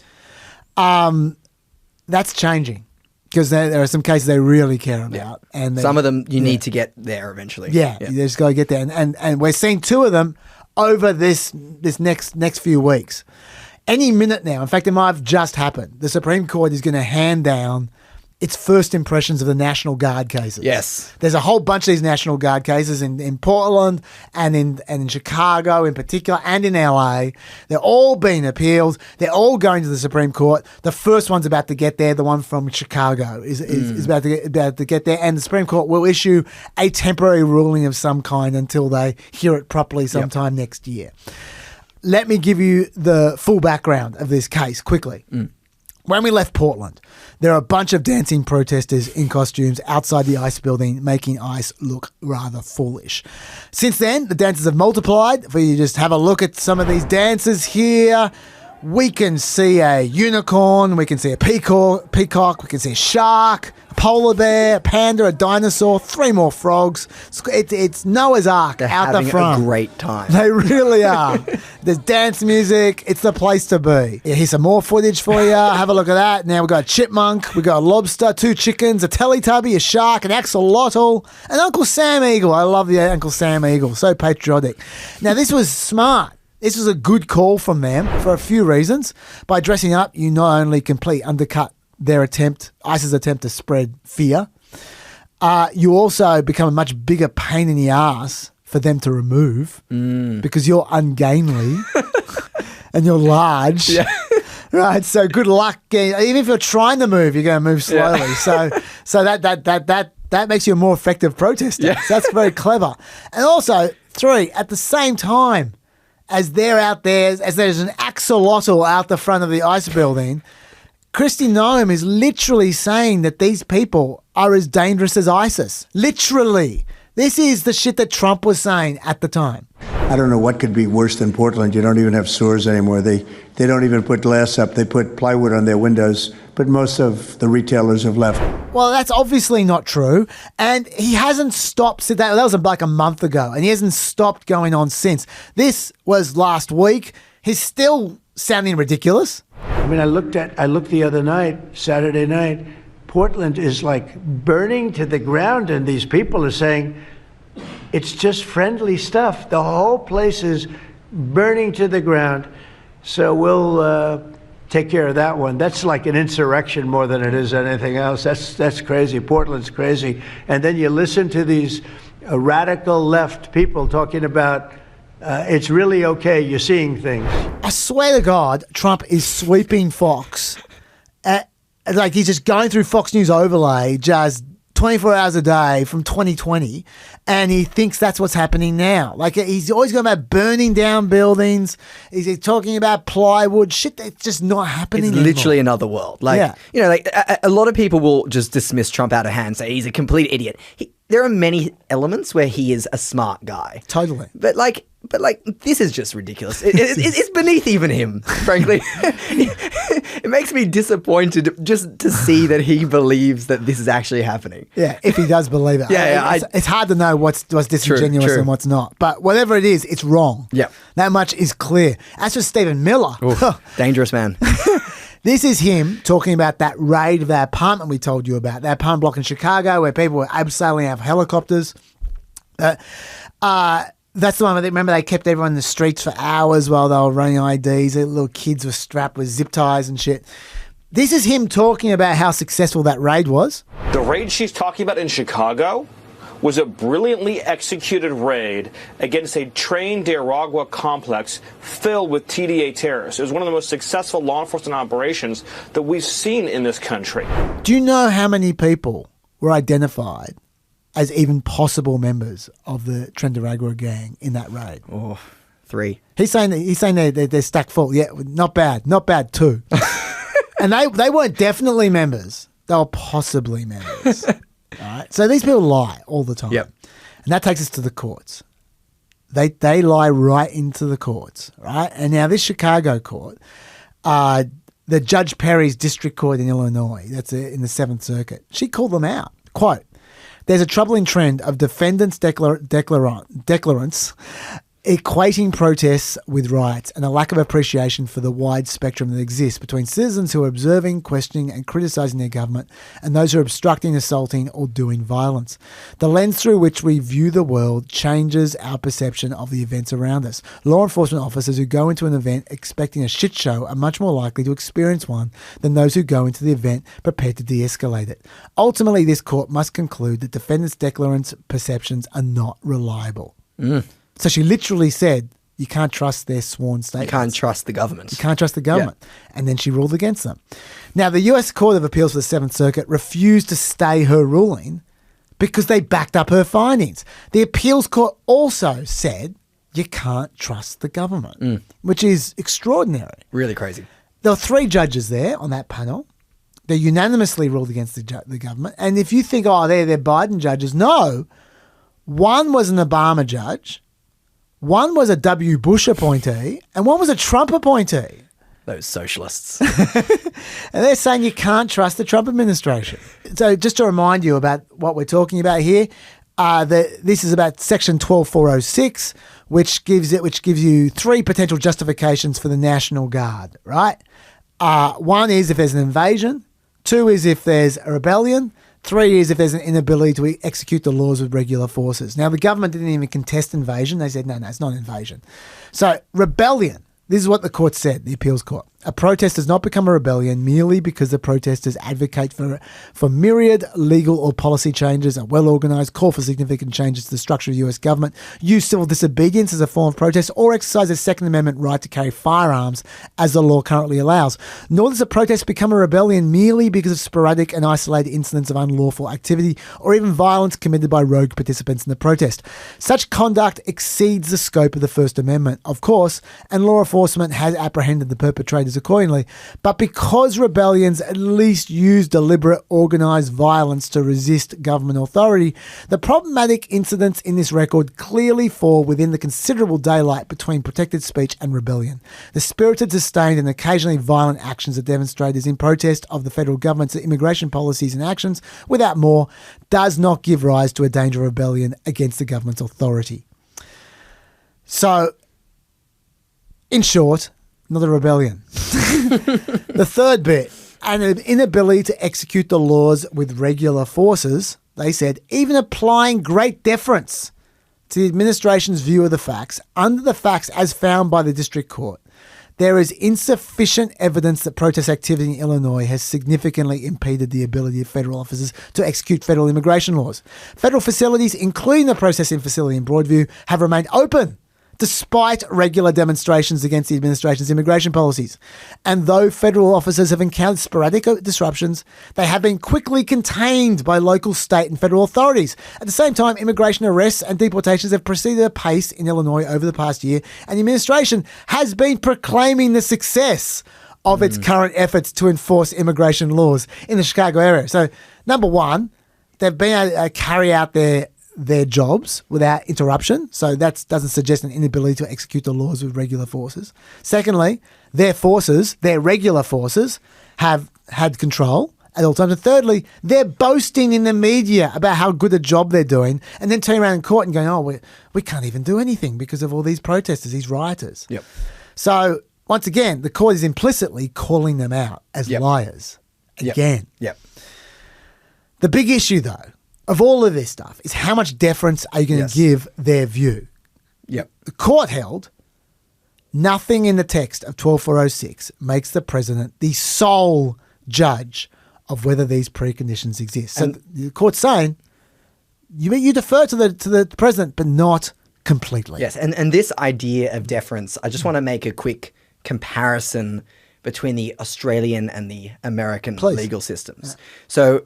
So, and this is another reason why I'm so grateful that we have the Australian legal system that we have. Of course, somewhat recently, the Loper-Bright decision kind of moved the ground on Chevron deference or overturned Chevron deference, so it is slightly different, but there is still a significant focus on deference in the American legal sphere. And our High Court actually pretty much entirely rejected the doctrine of deference back in 2000 in a case called Enfield. And for constitutional questions, it goes back even further. It goes back to something called the Communist Party case. This is when Justice Menzies, remembering your law school days. I do, yes. This is when Justice Menzies, Prime Minister Menzies tried to outlaw the Communist Party and tried to call them a national threat. And it was Justice Fulliger who said very famously, the stream cannot rise above its source. The idea being that it is the Constitution which gives the government its legal power, and therefore it cannot possibly be for the government to decide what is the meaning of those constitutional definitions. You cannot have the one who is exercising that power defining the remit of their power, or put much more succinctly or much more accessibly, he said, a power to make law with respect to lighthouses does not authorize the making of a law with respect to anything which is, in the opinion of the lawmaker, a lighthouse. Yes. Now, to me, the entire National Guard issue really comes down to the Trump administration creating lighthouses whenever and wherever they want. Dancing frog? That's a lighthouse. Yeah. Unicorn? That's a lighthouse. Right? So it is really, really important for the rule of law to see judges like Judge Perry and these Seventh Circuit appeals judges putting their foot down and saying to the administration that at least for now you cannot invent your own lighthouses if they do not exist, because we all know Congress isn't doing anything about that. Absolutely. Yeah, I mean, look, like that is, you're totally right, of course. And what you're saying about Australia is great and fantastic. And yes, that's exactly the problem. I mean, I put it a different way. What is the point of having a judge? Exactly. If they're not going to exercise judgment. Exactly. That is why you have a judge. Yep. And I wanted to also draw your attention exactly to that point for the US Supreme Court side of things, back to the decision in Madison and Marbury, way back when the Supreme Court was deciding what its powers were. And at that time, it said, it is emphatically the province and duty of the judicial department to say what the law is, right? So they said, we are the refs. And it is so important to upholding the rule of law in America that they maintain that position, that it is still up to them to decide. You would think so. Sadly, the Oregon court disagrees. The US Court of Appeals for the Ninth Circuit ruled in favour of the government 2-1. They lifted the block on the Oregon National Guard being deployed. And the reason why was because about this issue of deference. Yep. The delusional claims, they popped up from the government again. And the issue was, should they be deferred to? The government said the deployment was required because there had been scattered violence at demonstrations in Portland 3 months before, and because there'd been a fatal shooting on September 24 in Dallas, 2,000 miles away, and a violent demonstration on September 26th in Chicago, 2,000 miles away. So they said that was enough. That's enough to justify that they couldn't do their jobs in Portland. Now, how much deference are you going to give to that? The majority, they said that's cool. That's enough. They said, I spoke too soon. They said Section 12406(3) requires only a determination that the president is unable with the regular forces to execute the laws of the United States. The statute delegates the authority to make that determination to the president and does not limit the facts and circumstances that the president may consider in doing so. Indeed, the inherently subjective nature of this evaluation demonstrates that the president has the authority to identify and weigh the relevant facts under 12406(3). So it doesn't matter if the violence is from another time or place. The president is entitled and indeed duty-bound to evaluate the entire context of events leading up to a decision to invoke. Trump's evaluating the entire context. Sure he is. Yeah. He absolutely is. There's no doubt. As part of the constitutional command to take care that the laws be faithfully executed. Now, there was a dissent from Senior Judge Susan Graber. She said, given Portland protesters' well-known penchant for wearing chicken suits, inflatable frog costumes, or nothing at all, when expressing their disagreement with the methods employed by ICE, observers may be tempted to view the majority's ruling, which accepts the government's characterization of Portland as a war zone, as merely absurd. But today's decision is not merely absurd. It erodes core constitutional principles, including sovereign states' control over their states' militias and the people's First Amendment right to assemble and to object to the government's policies and actions. She also noted that the majority had compared the Portland protest to Shays' rebellion in the 18th century, which resulted in 9 deaths, dozens of woundings and 2 eventual executions. She said, what occurred in Portland differed in every dimension. As already noted, there is no evidence of organisation or leadership, widespread use of arms, ferocity, or difficulty exerting control by ordinary means. And there were no dancing frogs back then. Back then, no, there weren't. And if there were, they would have been armed. So we have those two courts going in completely different directions. The Supreme Court is going to have to make a decision. I'm with you. I'm with you praying there, Beau. The Seventh Circuit Appeals Court decision is up first. That's the one being appealed first. And we are going to find out what the Supreme Court has to say, at least on a temporary basis, any day now. If they rule that you need to defer to the federal government, no matter what the federal government says, no matter how diluted it is, that will be massive. We'll be then talking about the militarization entirely of immigration enforcement. Because if they can just get the National Guard anytime they want, for any purpose whatsoever, anytime they feel, they will, all the time. And they don't even need to get to protect federal property with the National Guard. They can use troops to do that. Yep. They say that they say they want to use protect federal property. What they actually want to do, look what happened in LA. What happened in LA was they started going on raids with ICE. That's what happened. And that's what they want. If the Supreme Court lets them, they're going to just default. Have the National Guard just going around accompanying ICE wherever they go. And it's going to become a militarized exercise. Secondly, and it's already militarized enough, let me tell you. Secondly, it will allow the federal government to obtain emergency relief anytime they want without any restriction. Think about how many laws there are out there and what they could be used. They could declare an emergency during the election. And don't go there, Chaz, please. Yeah. They'll hold the election. I'm not saying they won't hold it, but they'll hold it at gunpoint. You don't want to give them that option. And thirdly, they're saying that courts can't even review these decisions. If the Supreme Court rubber stamps that view, there's no going back from there. You can't cork that bottle again once you uncork it. You can't review the unreviewable. Trump will be able to use the army to do anything then. And then we are in police state territory. Yes. So that's pretty scary.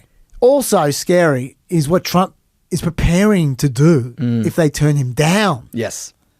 Which is, he's threatening to use the Insurrection Act. But don't forget, I can use the Insurrection Act. 50% of the presidents almost have used that. And that's unquestioned power. I choose not to. I'd rather do this. Now, that was a few weeks ago, but Trump's only getting more assertive about this desire to use the Insurrection Act.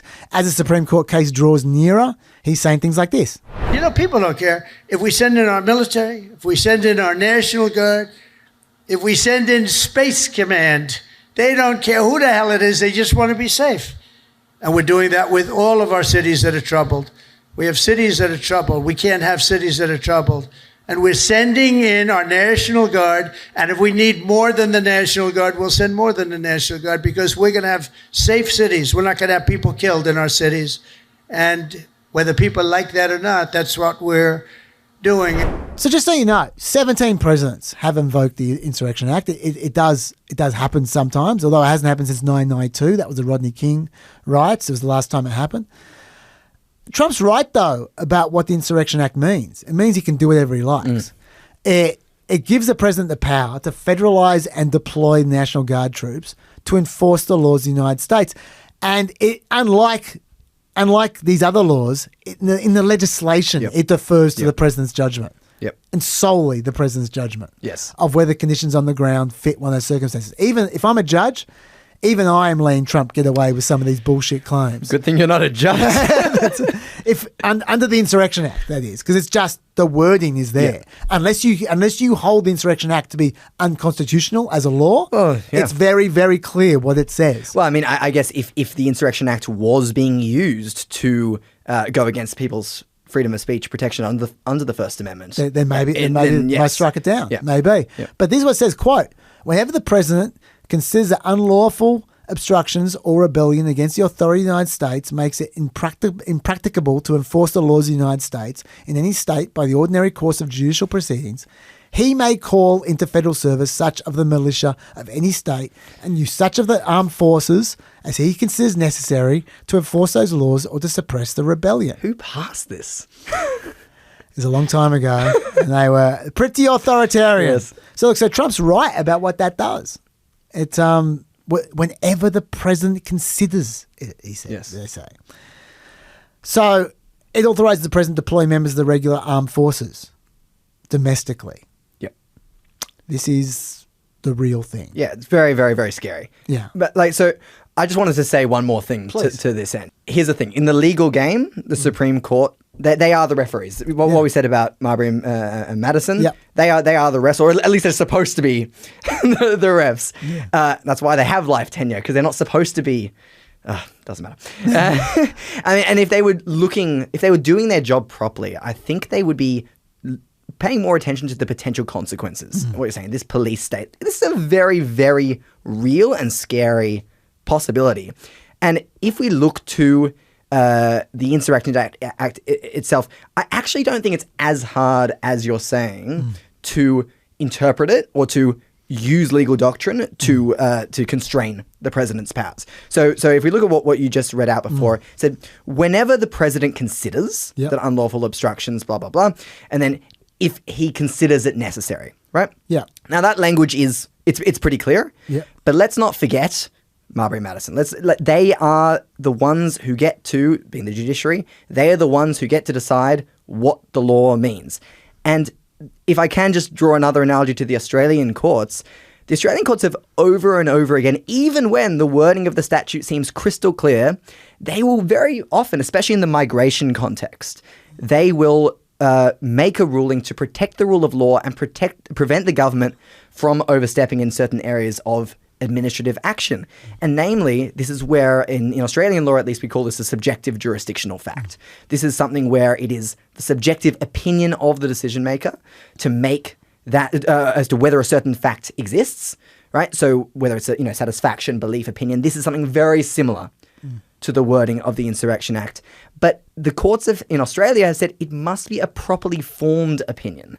And the way they've defined that is it must not be based on things which are unreasonable or based on irrelevant considerations or be a misconstrual of the terms of the law. If anyone wants to actually read the case, there's a couple cases on it. One of them is SZMDS in the migration context. So the reason I raise that, though, Chaz, is just to say that, yes, it is very clear, but it's still up to the court to decide these things. And if I was on the Supreme Court, even in the jurisprudence of America with this kind of strong textualism, I would be doing everything in my power to interpret the law in a way which prevents the country that I would love and be a patriot. I would do everything in my power to prevent America from going down this path, if I could. You get my confirmation vote, Beau. And look, I feel very confident after you've just pointed this out, but pointing all that, I feel very confident that when the Australian High Court is appealed to by the Supreme Court, if only the ruling will be to our satisfaction. I would not have a similar level of faith in the US Supreme Court. I was going to spend the next 5-10 minutes talking about the tariffs case. They're going to be hearing the arguments about the tariffs case next week. We're so over time. So I'm not going to do that. This is going to be next week. They're going to be talking about that. So rather than giving you a preview, I'll just give the preview directly before we talk about it next week. That's also massive, the tariff case. This is going to be the first, in my view, possibility that Trump will actually just ignore the Supreme Court.